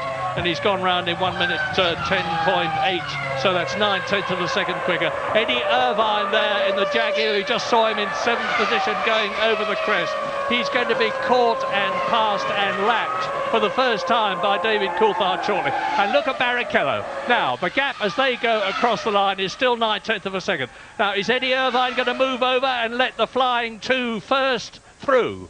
Well, he'll get the blue flags, and there's been a little bit of needle between Irvine and Coulthard recently. They've accused each other of blocking in qualifying, and David felt Eddie did not let him through as easily as he might have done while he was lapping him in previous races. We'll see what happens this time around. But Barrichello and Michael Schumacher now was at 1:11 for half a second quicker than Coulthard. Coulthard's got his work cut out. I think we're seeing a little bit here also of it's much easier to chase than be chased, especially on this racetrack. The fine line between loads of grip and the limit of the racetrack and a dusty trip through the gravel traps is absolutely tiny, and Coulthard then trying to keep it on the road, but those Ferraris are not going to let him have it easily. Right on, lap 57 now out of 71, 12 of the 22 starters left. David Coulthard, Rubens Barrichello, Michael Schumacher, you see them together in the same shot. Kimi Raikkonen is 4th, Olivier Panis is 5th, Jos Verstappen is 6th, Eddie Irvine still just out of the points, 7th position, yet to be lapped, he's about to be lapped. Villeneuve is 8th in the second BAR, Alesi is 9th, 30 is in 10th position, and now Barrichello is right with David Coulthard, and for the record, 11th is Button and 12th is Heidfeld. The rest have retired. Coulthard losing 8 tenths to Michael Schumacher and over half a second to Barrichello. He lost momentum in the last corner with the Jaguar in front of him. Barrichello having a clean run, and this is the net result. Coulthard needs to get the hammer down now. He needs to try to get himself a 1.5 seconds advantage. This next 5 laps is his opportunity to reassert himself in this race. At the moment, he's on the defensive. That's Raikkonen fourth. Michael Schumacher on the previous lap was faster than Barrichello, faster than Coulthard. The gap is down to 2.7 seconds between Coulthard leading, Michael Schumacher third position. Ferrari on 10 World Championship points, McLaren on 10 World Championship points, Coulthard on 10 World Championship points, and championship leader Michael Schumacher on 4 World Championship points. It could still all change. But Kimi Raikkonen there is looking good for another points position. He finished in 6th place this year in his first ever Grand Prix in Australia. He really is a man to watch, and the rumours are that Ferrari are after him. 1:11.5 that time around for Coulthard, and quicker than Barrichello. It's really toing and froing up to front. Coulthard leads by 0.9. Michael Schumacher further 3 seconds behind. We're going to take a very short break. We'll be back to see how the final stage of this race unfolds.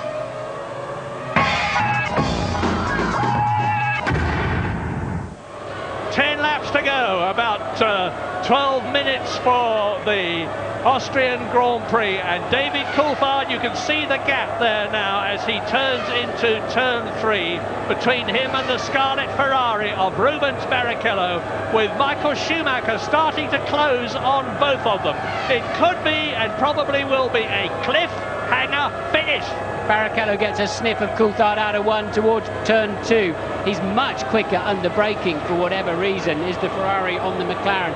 But Coulthard having a nightmare afternoon in traffic, always losing out, excepting when it really mattered. Remember, those stunning 1:10.8, 1:10.9 laps he put in to launch himself ahead of Barrichello, and on Barrichello's lap, as Coulthard made his pit stop, Barrichello had 2 or 3 cars to pass, and it gave Coulthard this comfort zone, but the rest of the afternoon he's always seemed to lose out, just catching the traffic at the wrong time. But when they're in clear air, he's still got a fraction of a second advantage over Rubens, and Michael Schumacher just now 2.2 seconds down the road. Yeah, I've said this so many times before, but I'll say it again. Catching is one thing, passing another, and Rubens Barrichello is only just inching up on the McLaren, and David Coulthard, who's a very wily campaigner, he's driven in a heck of a lot of Grand Prix in his time, and he can make that car in his 113th Grand Prix with all his experience and determination, knowing that if he can finish first, he's going to have 4 more World Championship points than finishing second. Can make that car very wide and make it very difficult for Barrichello to pass him, in which case Barrichello could then have Michael Schumacher in his wheel track. So it's Ferrari second, Ferrari third, McLaren leading. Magnificent drive. Poor Mika Häkkinen must be sitting in the garage now, looking gloomily at the monitor and thinking, that could have been me. But he has had his day. World champion in 1998, world champion in 1999, and David Coulthard has deferred to him not only in the championship but in the races many times in the past. He richly deserves to do well, and my goodness, isn't he doing well? 7th on the grid, first in the race. That's what I mean about turn 2. Look how late Barrichello is on the brake. I wouldn't really want to swap places with Coulthard right now. This is massive, massive pressure. The whole of the corporate world of McLaren and Mercedes-Benz, and a couple of $100 million worth of annual budget sitting on his shoulders. He's got to drive it on the ragged edge. One slip and he'll look silly. If he cruises too much, he's going to be eaten alive by the 2 prancing horses that are menacingly galloping along behind him. Can Coulthard keep his head under pressure? He has done before. Can he continue to do it for the final 8 laps of this race?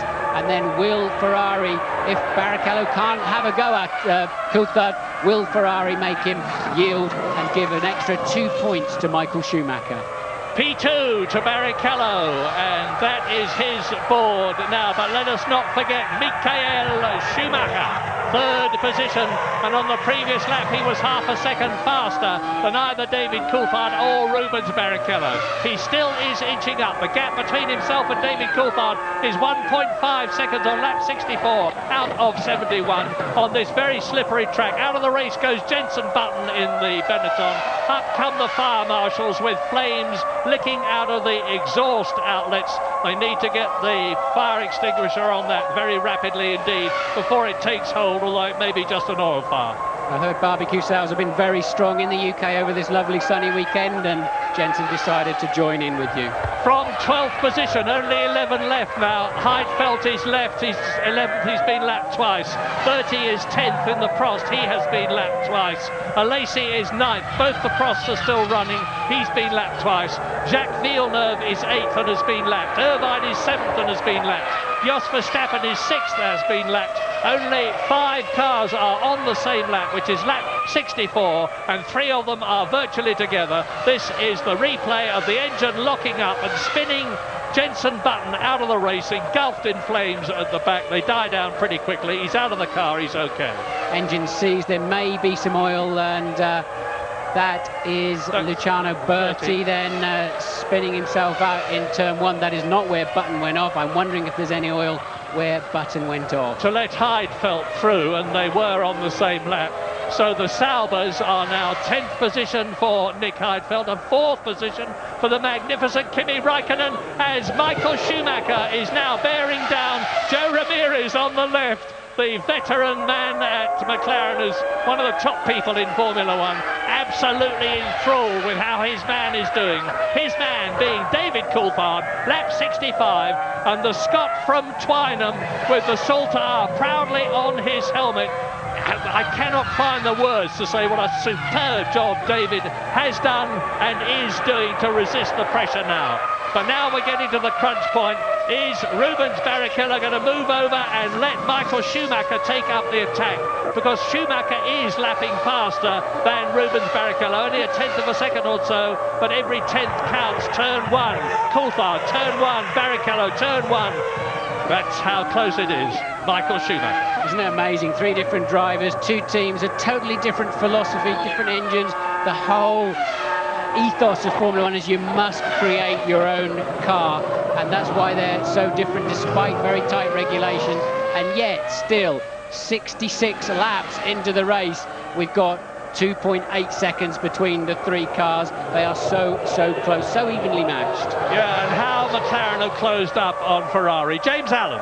Ferrari technical director Ross Brawn sitting on the pit wall. He has a button for each radio either side of his belt. He pushes the button, he speaks to both drivers, he's been talking to both of them constantly, but Barrichello must be dreading the push on his button, which is going to tell him to move over out of the way. They've done it before here. They did it with Irvine 2 years ago, as I recall, just to get an extra couple of points for Michael Schumacher. There can be no doubt they're going to do it today. Not half as much as Button and his button, because he was out of that car like a jackrabbit when he saw that the back of it had caught fire. Rightly so. Luciano Berti is being caught to be lapped by Raikkonen. Raikkonen in 4th place, another sterling performance. Luciano Berti down in 11th position, and the Finn goes through. The Brazilian driver moves over, and Rubens Barrichello just puts his left rear off the track onto the grass, raises a puff of dust. He may have lost just 100th or a 10th of a second. That will help Michael Schumacher. There he is, turn 2, 40 miles an hour. Down goes his foot. On comes the traction control, limiting the revs that get through to the rear wheel as much as is necessary. And look how close it is now between 2nd and 3rd. 2 Ferraris together. I say again, 10 World Championship points for the Ferrari team. 10 World Championship points for the McLaren team if they stay where they are. This is lap 67, 68, 69, 70 and 71 to go. Very little time left. I think David Coulthard can do it. Just a couple of tenths on this lap. Obviously had a bit of a difficult corner somewhere in the middle sector. What is a very short lap, of course.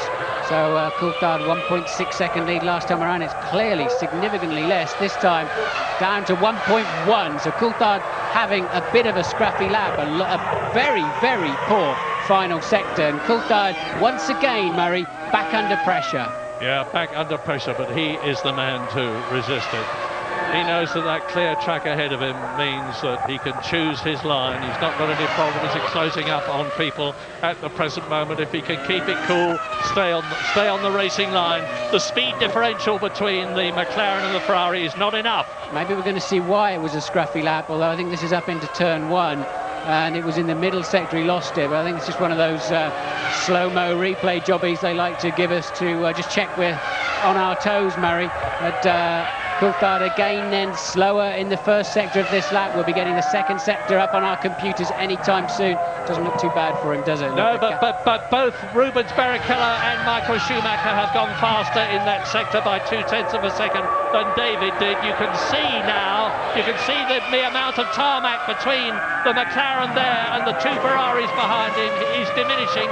But that's another lap that David has completed, another lap that he has not got to do. He's on lap 69 now. He's only got this one and the two others after it to complete the lap. Now, have we got a new fastest lap again? No, it's still David Coulthard, 1 minute 10.8. 1.8 seconds only separates the top three. Raikkonen is 38 seconds behind the leaders fourth. Panis is 47 seconds behind the leaders fifth in the BAR. Jos Verstappen has got Eddie Irvine catching him. There's only 5.2 seconds in it, and Eddie Irvine is doing it at the rate of half a second a lap. It's not enough. It looks as though Arrows are going to get that World Championship point for sixth place, and that Jaguar are not. They both deserve it. Only one of them can get it. Wow, lap 69. So, out of the Niki Lauda curve into the Gerhard Berger curve. Coulthard responds, the fastest man of anybody on any of the previous 68 laps through the middle sector of the lap. Coulthard knows he had a couple of untidy ones, put himself back under pressure, and he's responded and said, OK, catch me if you can. Well, 28 World Championship points for David Coulthard. Will become 38 if he wins this race. 36 points for Schumacher, will become 40. Talk about head-to-head. Look at this, 111.00, 111.099 for Barrichello and 111.030 for Michael Schumacher. There was a total of 0.06 of a second between all three of their last laps. So really, Coulthard just cannot break away from this pressure. No, he can't break away, but he's on lap 70 now. If he can just hang on, he's only got 2.7 miles to go at the end of this lap to give him an absolutely brilliant victory. It would be the 11th of his career and certainly one of the most richly deserved. Well, Ferrari don't look too confident as out of the Niki Lauda curve into the Gerhard Berger curve up to turn 7 in this 9-turn course goes David Coulthard over the crest, and just look, Michael Schumacher is with Barrichello. Unless one of them goes off, I cannot see there being a change on this last lap. I've said that sort of thing before, only for it to change dramatically. They are now on their 71st and last laps. Turn 1, 8 turns to go. Climb, climb, climb, 7th gear, 185 miles an hour. Brake hard, down to 2nd gear, 40 miles an hour. Coming up to turn 2, this is it. 7 corners to go for David Coulthard. Will Rubens Barrichello be told, and will he do as he's told? More importantly, and is that a cruising Barrichello? No, it isn't. He's just taking a slightly different line. Surely before the end of the lap, he will have to let Michael Schumacher go past. I believe he will get that call, as does, I know, James down in the pit lane, but Coulthard then appears to have the fresh air between himself and the two Ferraris that he needs. Barrichello's going to make Michael wait until the absolute last moment if he's going to do it at all.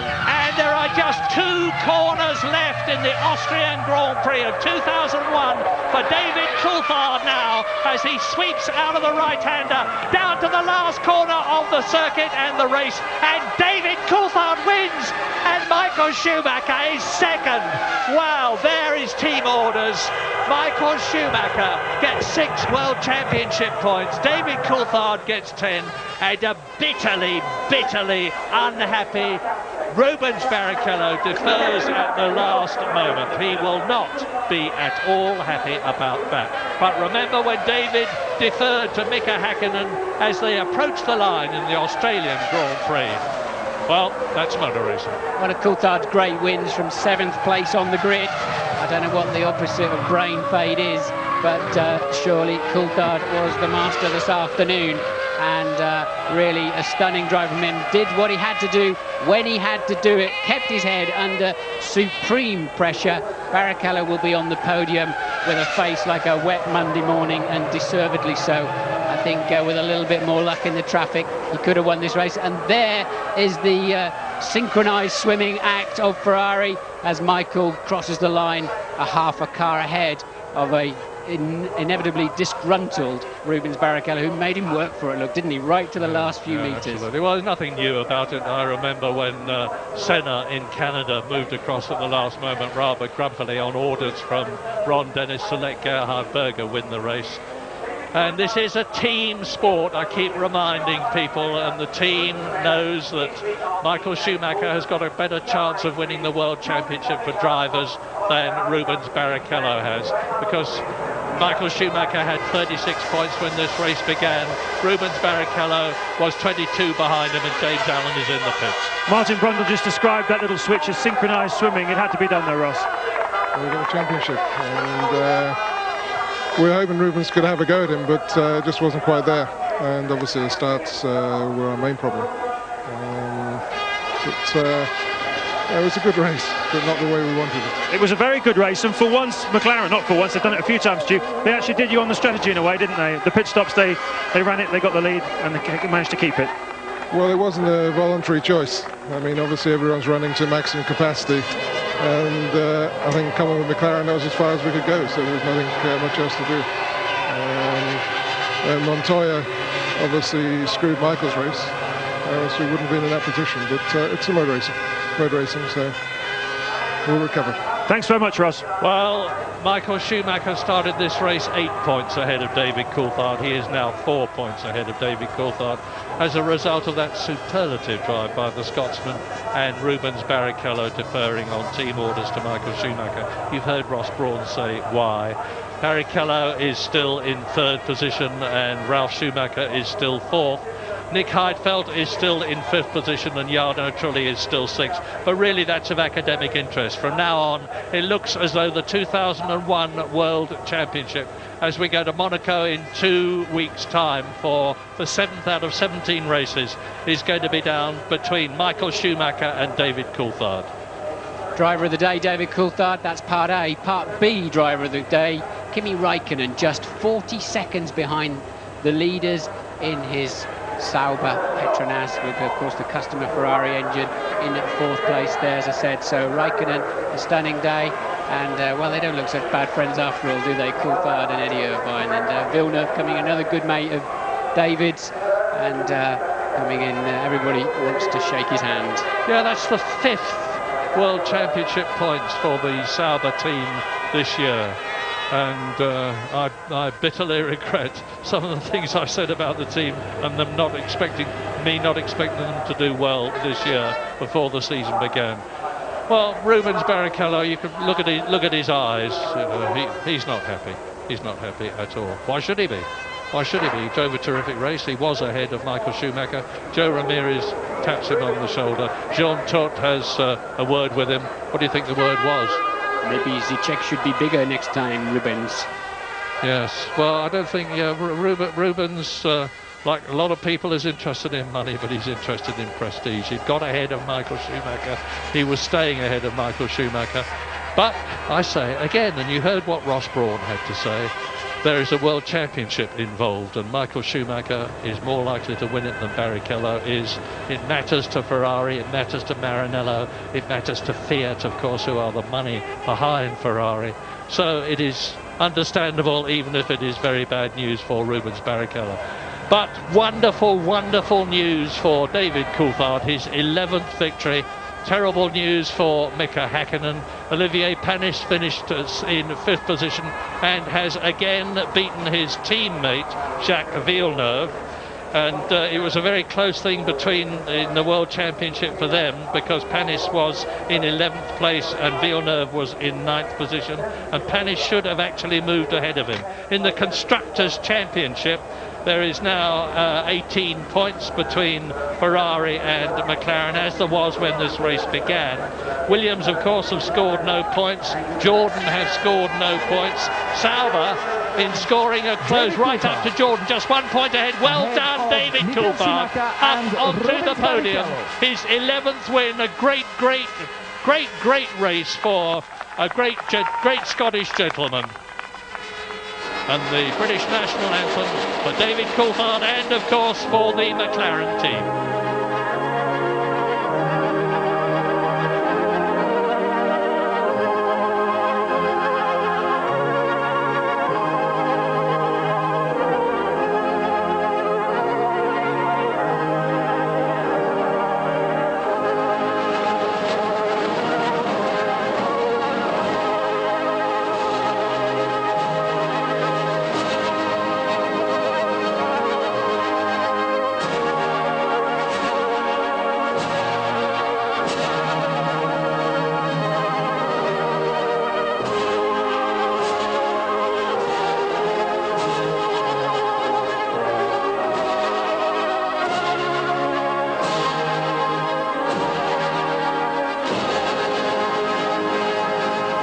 Now the end of a great race, which was won by a Mercedes-Benz engine, and a very serious word here. The Mercedes-Benz engine is made by the Ilmor concern in Britain at Brixworth, and sadly Paul Morgan, the MOR part of Ilmor, with his partner Mario Ilian, was killed in an air crash yesterday, and Formula One grieves for him, and our hearts go out to everybody who knew and was involved with Paul and his family. Just to clarify something you said, Murray, he was not with Mario yesterday when he was killed. Mario has flown back to the UK, but sadly, as you say, Paul Morgan died. Michael Schumacher then second place. And Rubens Barrichello in third position. He has the trophy to take home. Another 4 World Championship points for the Brazilian. But it was David Coulthard's day, it was McLaren's day, it was certainly not Mika Häkkinen's day. The champagne is a bit moving, frankly. But victory for David Coulthard ahead of Michael Schumacher and Rubens Barrichello at the end of a really inspiring Austrian Grand Prix. And of course, David Coulthard abstaining from that procedure in respect for Paul Morgan. So in 2 weeks' time, it is the Monaco Grand Prix. But here in Austria, you can see the triumphant trio there on the podium. Murray, thanks to Martin. He was certainly due. David Coulthard, a winner in Austria at last. His reign in here throughout a superb race. We'll hear from David in a few minutes' time, from Michael Schumacher and from Rubens Barrichello, two absolutely delighted. Alexander Wurz is going to join us in the studio. There's our competition result, and Ross Kemp as the Jordan mechanic.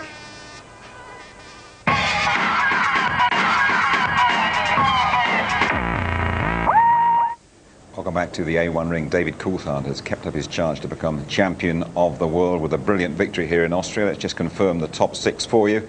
David Coulthard, 10 points for him. Michael Schumacher just nipping past Rubens Barrichello in the last 30 metres or so. Second and third, the Ferraris. Kimi Raikkonen, Rookie of the Year beyond any doubt, scoring more points for Sauber. Olivier Panis registering 2 more for the British-American racing team. And Jos Verstappen, the Dutchman, making his point for the Arrows. And this is how the championship looks after 6 rounds. Just 4 points separates Michael Schumacher from David Coulthard, so consistent all season. Rubens Barrichello in third place, Ralf Schumacher fourth, then Heidfeld and Jarno Trulli. Absolutely delighted. Alexander Wurz, native Austrian, McLaren test driver, is joining us. You must be very, very pleased the way things have gone for your team today. Oh yes, it was a fabulous race win. I must say, even in Barcelona already we had a really good strategy, but also today it worked brilliant for David. The team did a great job, and I really want to congratulate all the team, but especially also the people back in Woking, because they are preparing the base for us, and we are scoring wins. That's great. We're going to look back at some of the key moments of this race in a few minutes' time, but let's get straight to the press conference. It's going to be really interesting to hear from the top 3 drivers. Here they go. David, Mika Häkkinen said earlier today that it's a very sad weekend for McLaren, but at the end of it you brought at least some cheer to the team. Yeah, and that's just to explain why I wasn't spraying the champagne for those at home who don't realise we lost a very important member of the team, Paul Morgan, this weekend, and winning this Grand Prix I think is a big boost for everyone in the team. Now, looking at the way the race ran, you ran an incredibly long first stint, longer than anyone else, and then you emerged in the lead. Was that the tactic from fairly early on in proceedings? Yeah, from where I was in the grid, obviously having qualified 7th, it was important to start heavy and just to have the options open depending on how the race went. I was able to lean the engine out early on after the first few laps and save quite a few laps of fuel, as well as obviously with the safety car, and that enabled us to go quite long. David, thank you very much. Michael, you didn't have the dream start to the race. From pole position, you were led away by both Williamses. Can you put your finger on why you dropped back? Not really. We had some kind of problem. Certainly the car didn't start in the way it was supposed to start, and basically I did a manual start afterwards because there is some kind of problems, but I'm sure we will find out. And it's, you know, all these systems are still very new, and like we have seen with David, something happened to him in Barcelona with these systems. Now it happened to me, and I guess a few other people will still get surprises until everything is really reliable. Having worked your way up to 2nd place after your brother retired, there was then the moment with Juan Pablo Montoya that took both of you off the circuit. Could you talk us through that move? I was a little bit upset, obviously, because there was no way he could make that corner, and all he was trying to do is to take me with him out of the circuit. And I mean, he was lost anyway, and to do something to me, then I thought it wasn't really what he should have done, because I had to go into the grass. I couldn't turn in. I nearly hit him. So it wasn't ideal, but that's the way it had gone, and I'm sure, be sure I will have a word with him. But that meant that I was, I think, in 6th or 7th position, and I had to make work my way through the traffic, which wasn't easy because the Michelin drivers had problems with their tires. So it would have been normally sooner or later I would have passed Juan Pablo, but the other guys were on Bridgestones, and that was much more difficult. I had to wait until they did a few mistakes, and then I took my chance to Panis and to Raikkonen, which both behaved very accurate, and that allowed me to come back into the race and pick up to the 2 guys in front. Michael, thank you very much. Rubens, you were 2nd until the last corner, and then you pulled over to let Michael through. Why was that? The team has asked me to do that. You're very unhappy about that? No, I'm unhappy about the situation. I was winning almost the whole Grand Prix, and then of course David went longer, and I lost the race basically like that. That's why I'm feeling unhappy. Thank you, Rubens. Dave. Here we are, McLaren team boss Ron Dennis is now waiting to have a word with us. Good afternoon, Ron, and many congratulations on David's success today. You must be pleased with that, and I know what is a very bitter sweet weekend for you all down there. I can hear nothing. Oh, Ron, I'm sorry. Can you hear me now, Ron? Is Jim Rosenthal in the studio? Hello, 1, 2, 3. OK, we've got 1 or 2 problems getting through to Ron Dennis. I'm sure we'll sort that out very shortly for you. I don't think we're going to have too many problems, Tony, just having a look at the start of this race. I'm sure Ron Dennis won't be too happy to see it again, because Mika Häkkinen, one of 4 drivers left stranded. I mean, you look at it from the aerial view there, massive blockade, because at 5th place, truly, towards the front of the grid. Then you had Heidfeld, then you had Häkkinen behind him. Look at it from the rear view as well. Everybody did brilliantly to avoid those massive concrete chicanes just sitting there like that. And it just goes to show, you know, the gizmos not working, the frailties we've been talking about in the electronic systems, left people just sitting there. And Michael's just revealed that he had to go for a normal start. He couldn't use his launch control. How much harder is it, Alex, for you to start the car with launch control? When it works, it's not hard at all, because you just take the finger off. But it's a bit hard for the driver's mind, because you have to rely 100% on the system. But we see, I mean, here the pictures are, everything went fine here, but it was quite close. As you say, everyone reacted quite quick, the marshals with the yellow flags. Here you see it works brilliant on Ralph's car, on the Williams. Both Williams go away. But it's not easy, and as Michael said, it needs a lot of time to work on this system. Sure, we've re-established contact with your boss, Ron Dennis, down there. Ron, welcome to the show. I know it's a very bitter, sweet weekend for you, this. Yeah, a weekend of mixed emotions, really, and obviously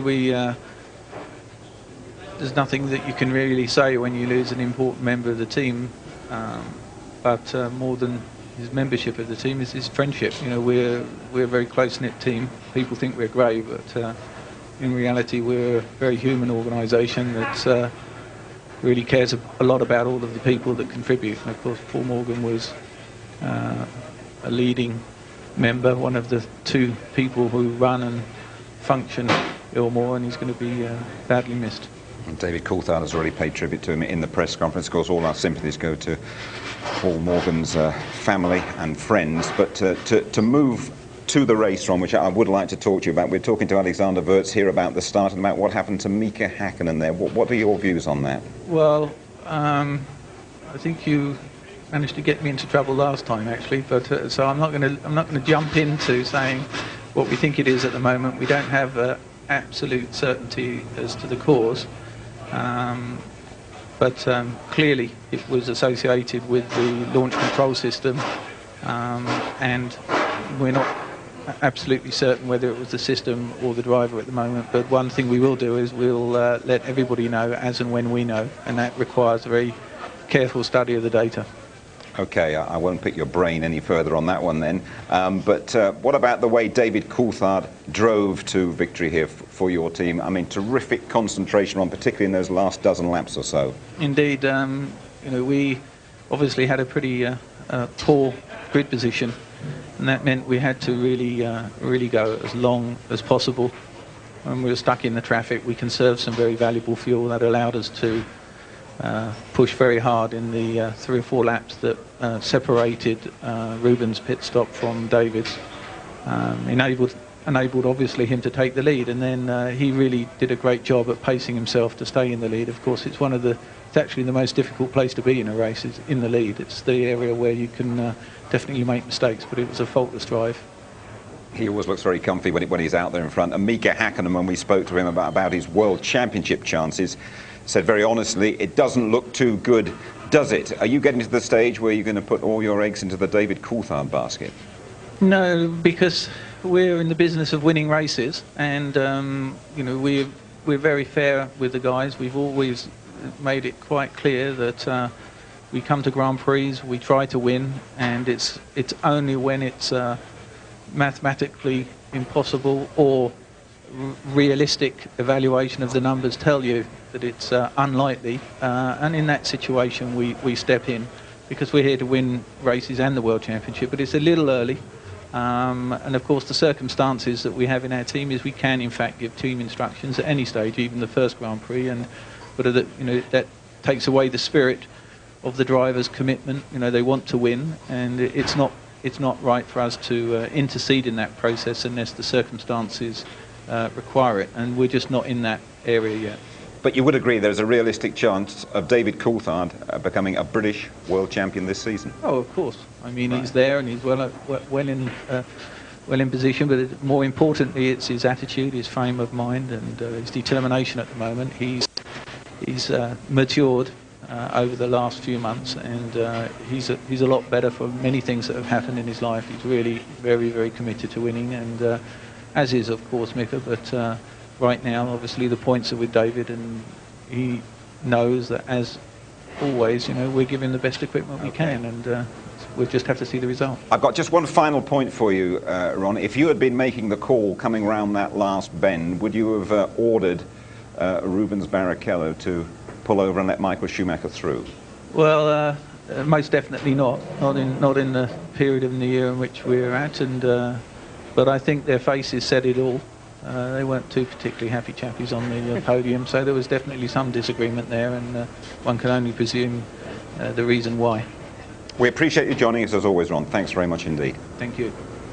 Okay, there we are. We've got a lot to talk about with Alex and with Tony. We've got our competition and a bit of Ross Kemp with Jordan as well. We will be right back.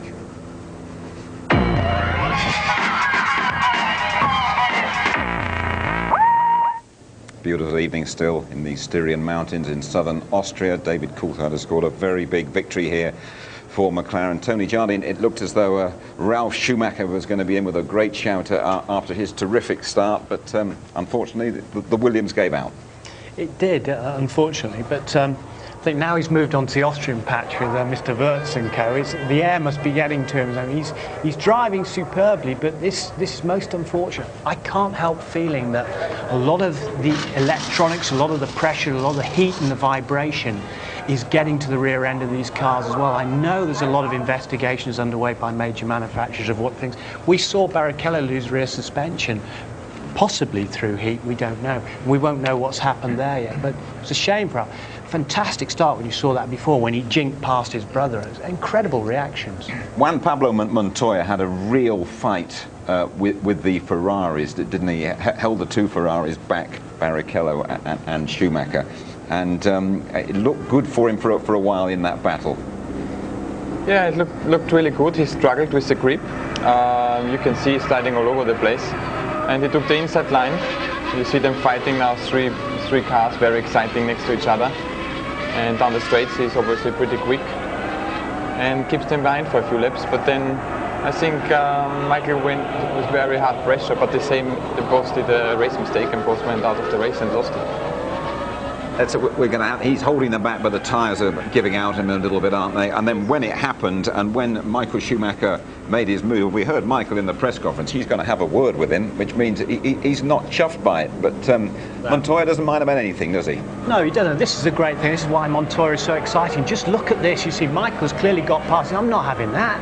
And he really comes back off the brakes that little bit longer because he's a racer. That's all he can think about. That's what he's learned right from a little boy when he's karting. You look at it again here, and he's managed to hold them all up like Gilles Villeneuve did in '81 in Spain, keep them all behind, forcing Michael to go round the outside, and then just stopping him innocently there. I'd love to be a fly on the wall when they do have this chat.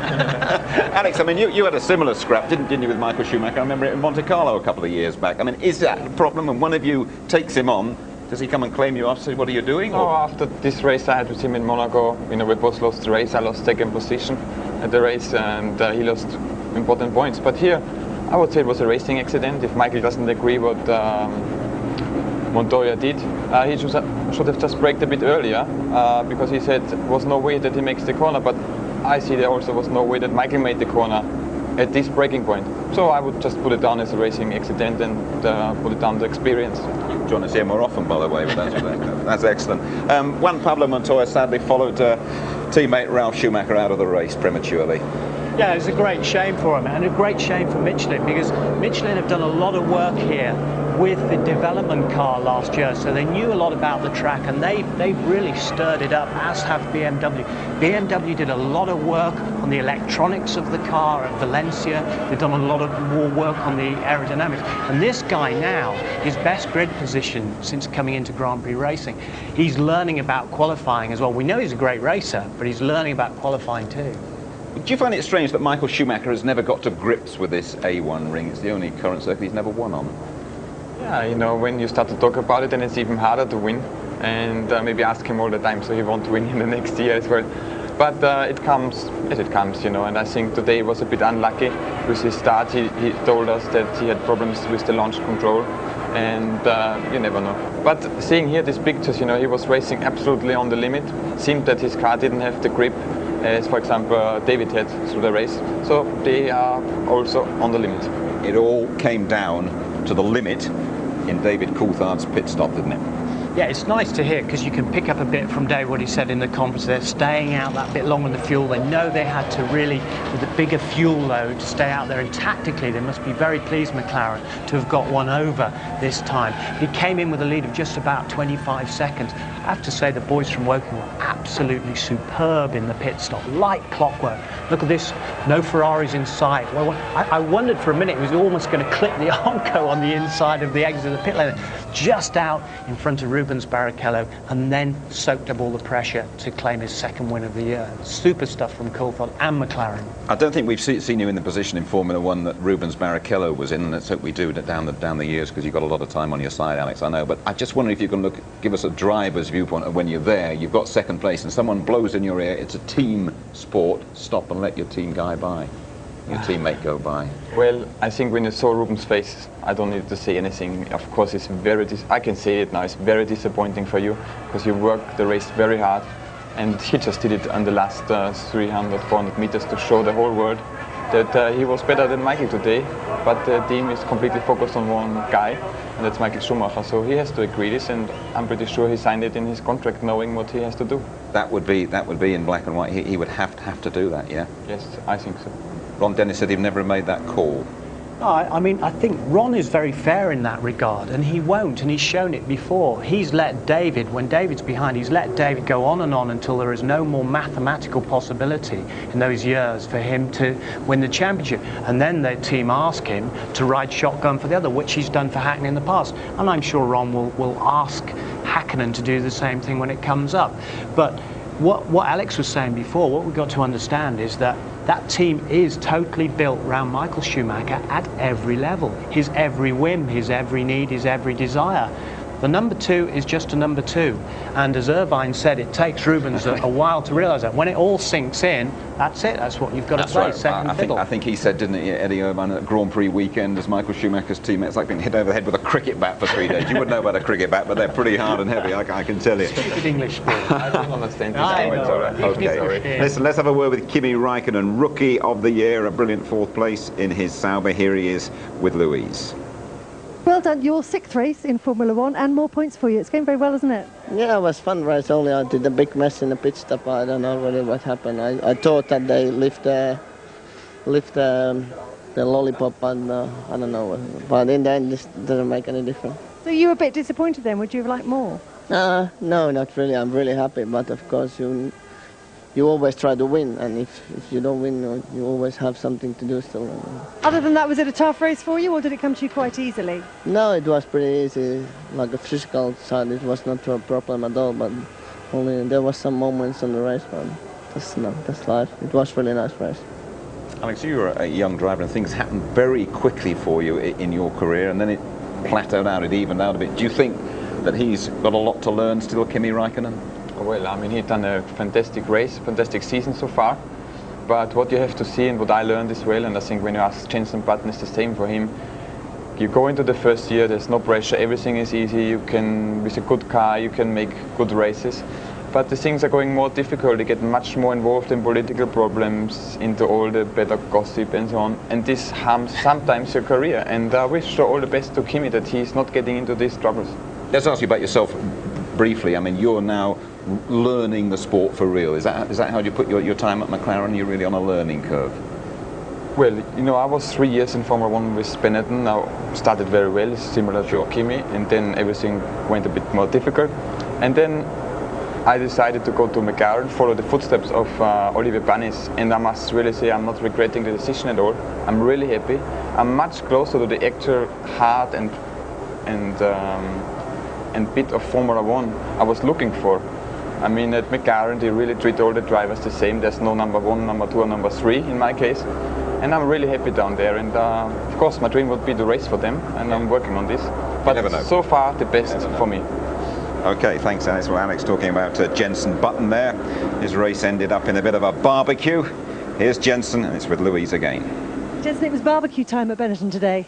Yeah, it wasn't really the best day, was it? The race wasn't going too bad actually. We're on the pace of the Jaguars and also the Prix, so we're quite pleased with that. And running up to the pit stop, it was working quite well. And then afterwards, we had a few problems and couldn't really get on the pace again. Then after turn 4, I had a problem at the rear of the car, and that was the end of my race. What was the problem? Do you know? I don't know exactly. Obviously, they'll be finding out. The car isn't back yet, so. But no, it's pretty abrupt, and I'm not really sure what the problem was. But it's obviously something we've got to sort out pretty quickly. Keep saying they're going to sort it out. When are they going to do it, Tony?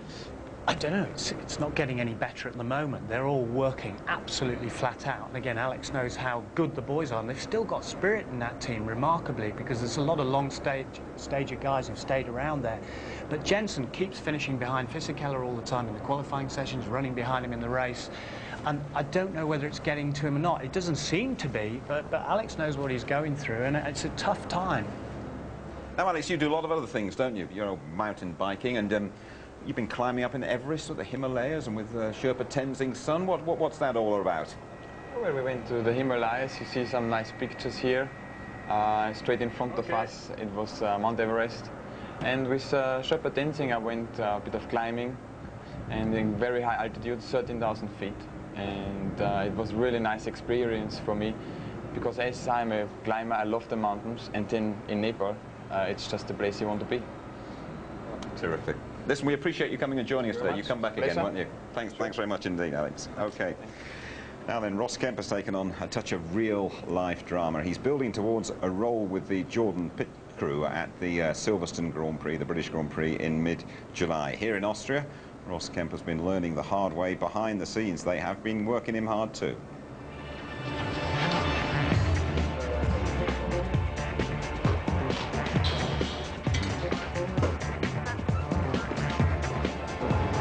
Which one? Heavy.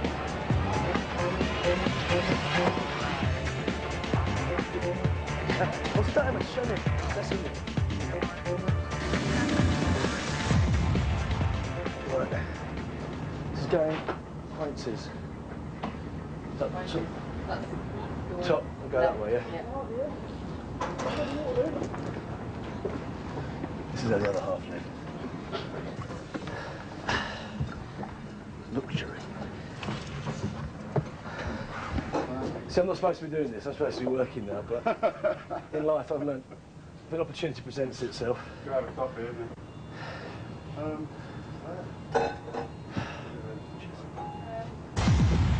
If I breathe into this, do I get arrested? What's the reasoning behind this then?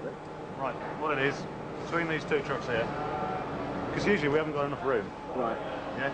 Depending on different tracks, you're fighting against space all the time. When we've got all the tyres mounted, we need somewhere to put them. So what we do is we put a tent between these two trucks. Got it.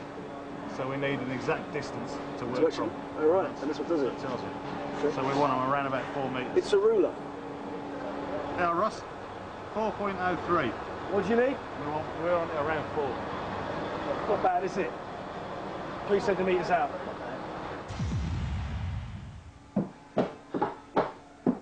What about up here, Piss? Get all this stuff around this lathe, or whatever it is.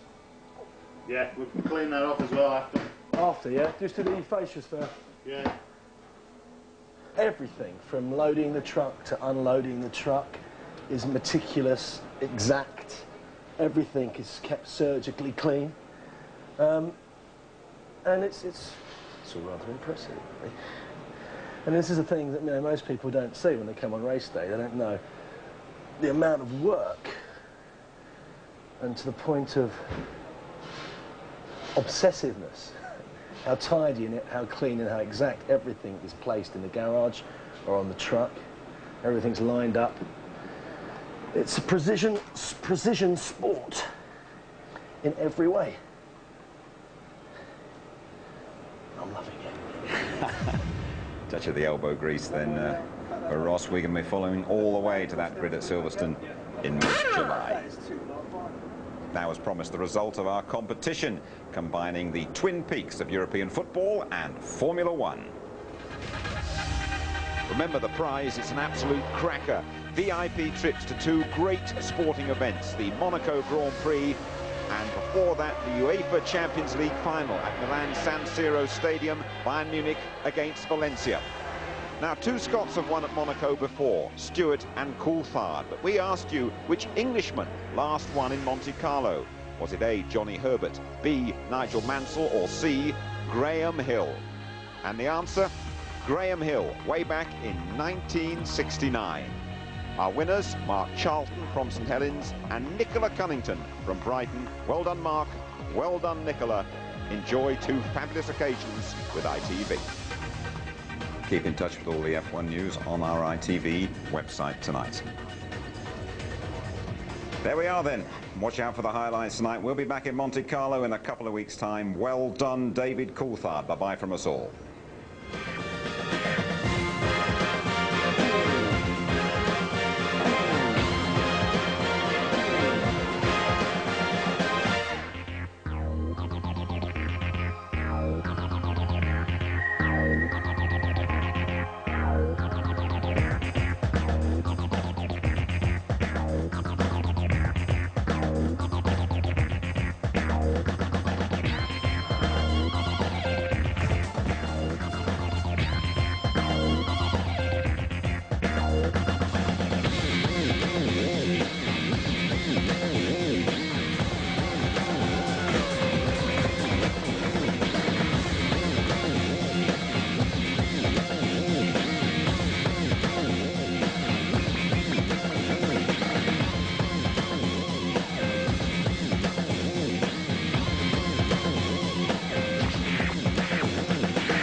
Welcome back to Austria's A1 ring. David Coulthard has scored in every race so far. A brilliant 10 out of 10 for him here today, but a victory tinged with sadness. And the whole team is mourning the loss of Paul Morgan, who's a very important part of the whole setup.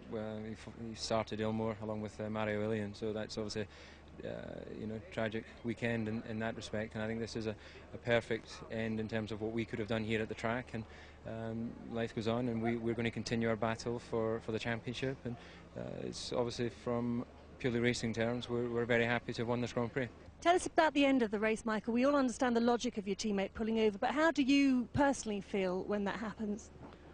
I mean, personally, I like to overtake him and prove that that I'm faster, but our speeds are so similar, and Rubens did a very good race, so I was able to, I don't know, I had 3 or 4 seconds of a gap, and I was able to drive within 1 second, and that's it. You're stuck there because aerodynamics get influenced, and you can't go any further. And the team had told me that if I get close to him, then they will tell him to move over, which, considering what has happened today, hacking and stopping, I think McLaren quite wisely will now look for Coulthard for the championship. And we have to look as well what is our interest, and Ferrari has taken a decision. I have to talk to the team, understand a little bit. Of course, I'm upset right now because, as I said, I'm not like other people that thinks, okay, Michael's a great driver and that's all. I have my qualities as well, and I think I'm doing a great job to be a number 2 to Michael. That's all. I have just to understand the situation. I wasn't hoping for that before the race, but that's the way it went. You say you have to talk to the team. Do you feel that you shouldn't have been asked to pull over? Is that what you mean? Well, well, let me talk to them. I tried to keep out of trouble, which I was able to do, not make mistakes when the car was difficult to drive initially, and the pace came through, and this is a great strategy win for the team, and obviously I'm delighted for everyone who works directly with me and their part in that. And so David Coulthard, Mr. Consistency 2001, nibbling away at Michael Schumacher's World Championship advantage. A visibly upset Barrichello is third, Raikkonen's best ever fourth, Panis putting British American racing in the points again, and Verstappen scoring the Orange Arrow's first point since Monza last September. Coulthard now just 4 points behind the world champion. Barrichello's 4 keep him third. Then Ralf Schumacher, no change for Heidfeld or Trulli. Meantime, in the constructors, as you were, still that 18-point gap between the big two. No points for Williams and Jordan. Sauber with Raikkonen and BAR with Panis improving their totals. OK, then, Tony Jardine, how about that start? You can't have seen anything like that before. I know this is a short circuit, but it's ridiculous. It all happened at the first corner last year. This time it was on the grid. Look at this, a record 4 cars stall on the grid. And the Williams BMWs jumped the Ferrari of Michael Schumacher, but miraculously they all get round those blocks. Look at them, like huge slabs sitting on the grid. Both the Jordans. And then Nick Heidfeld there in front of Mika Hakkinen and then McLaren. Just look at this one now as Irvine and Villeneuve nearly clash. Villeneuve having to get out of the way. And Irvine goes from 13th place up to something about 6th on the first lap. Look at this. Michael Schumacher said they had to revert to the standard start, couldn't use launch control, and his little brother jinked round him so beautifully. Juan Pablo Montoya up the inside and into the lead. What a breathtaking start there. A lot of thinking for those engineers over the next couple of weeks.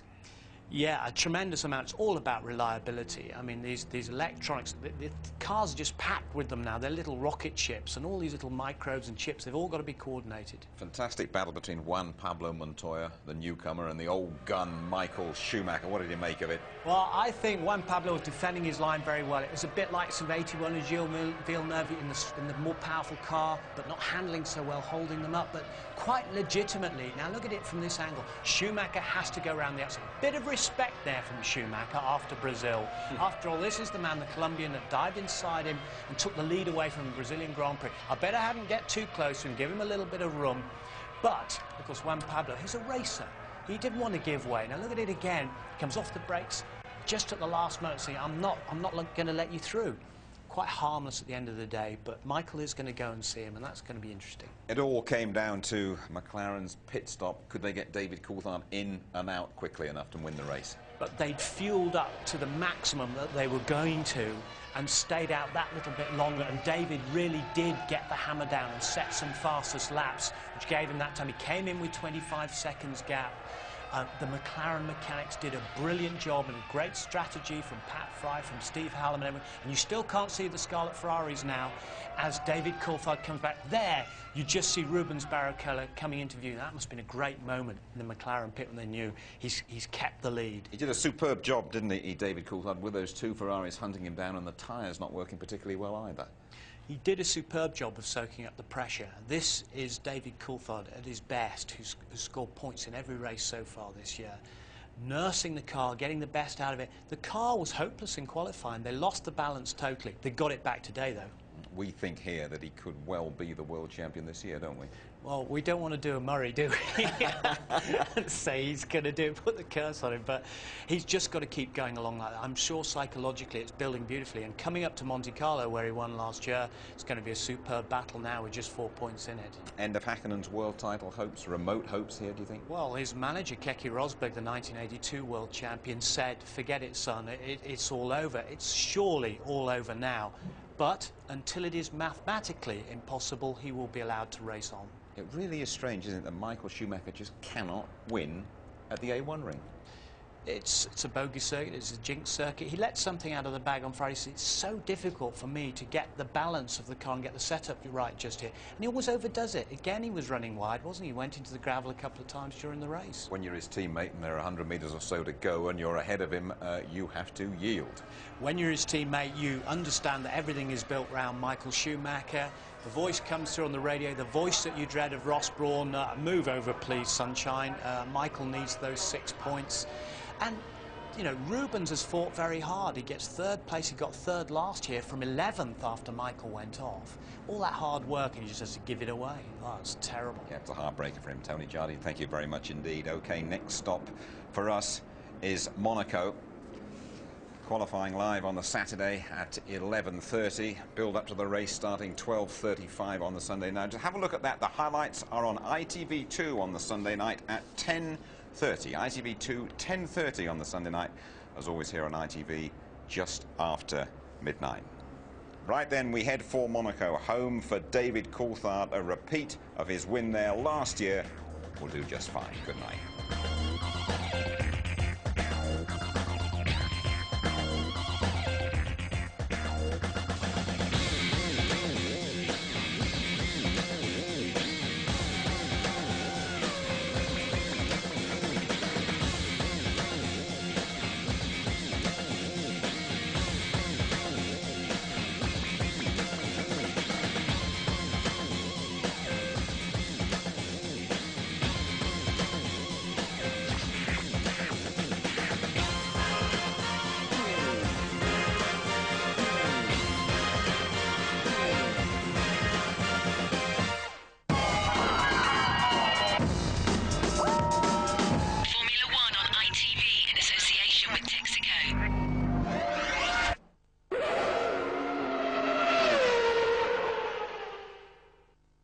If you'd like to know more about Formula One, the website address sponsored by Foster's is www.itv-f1.com.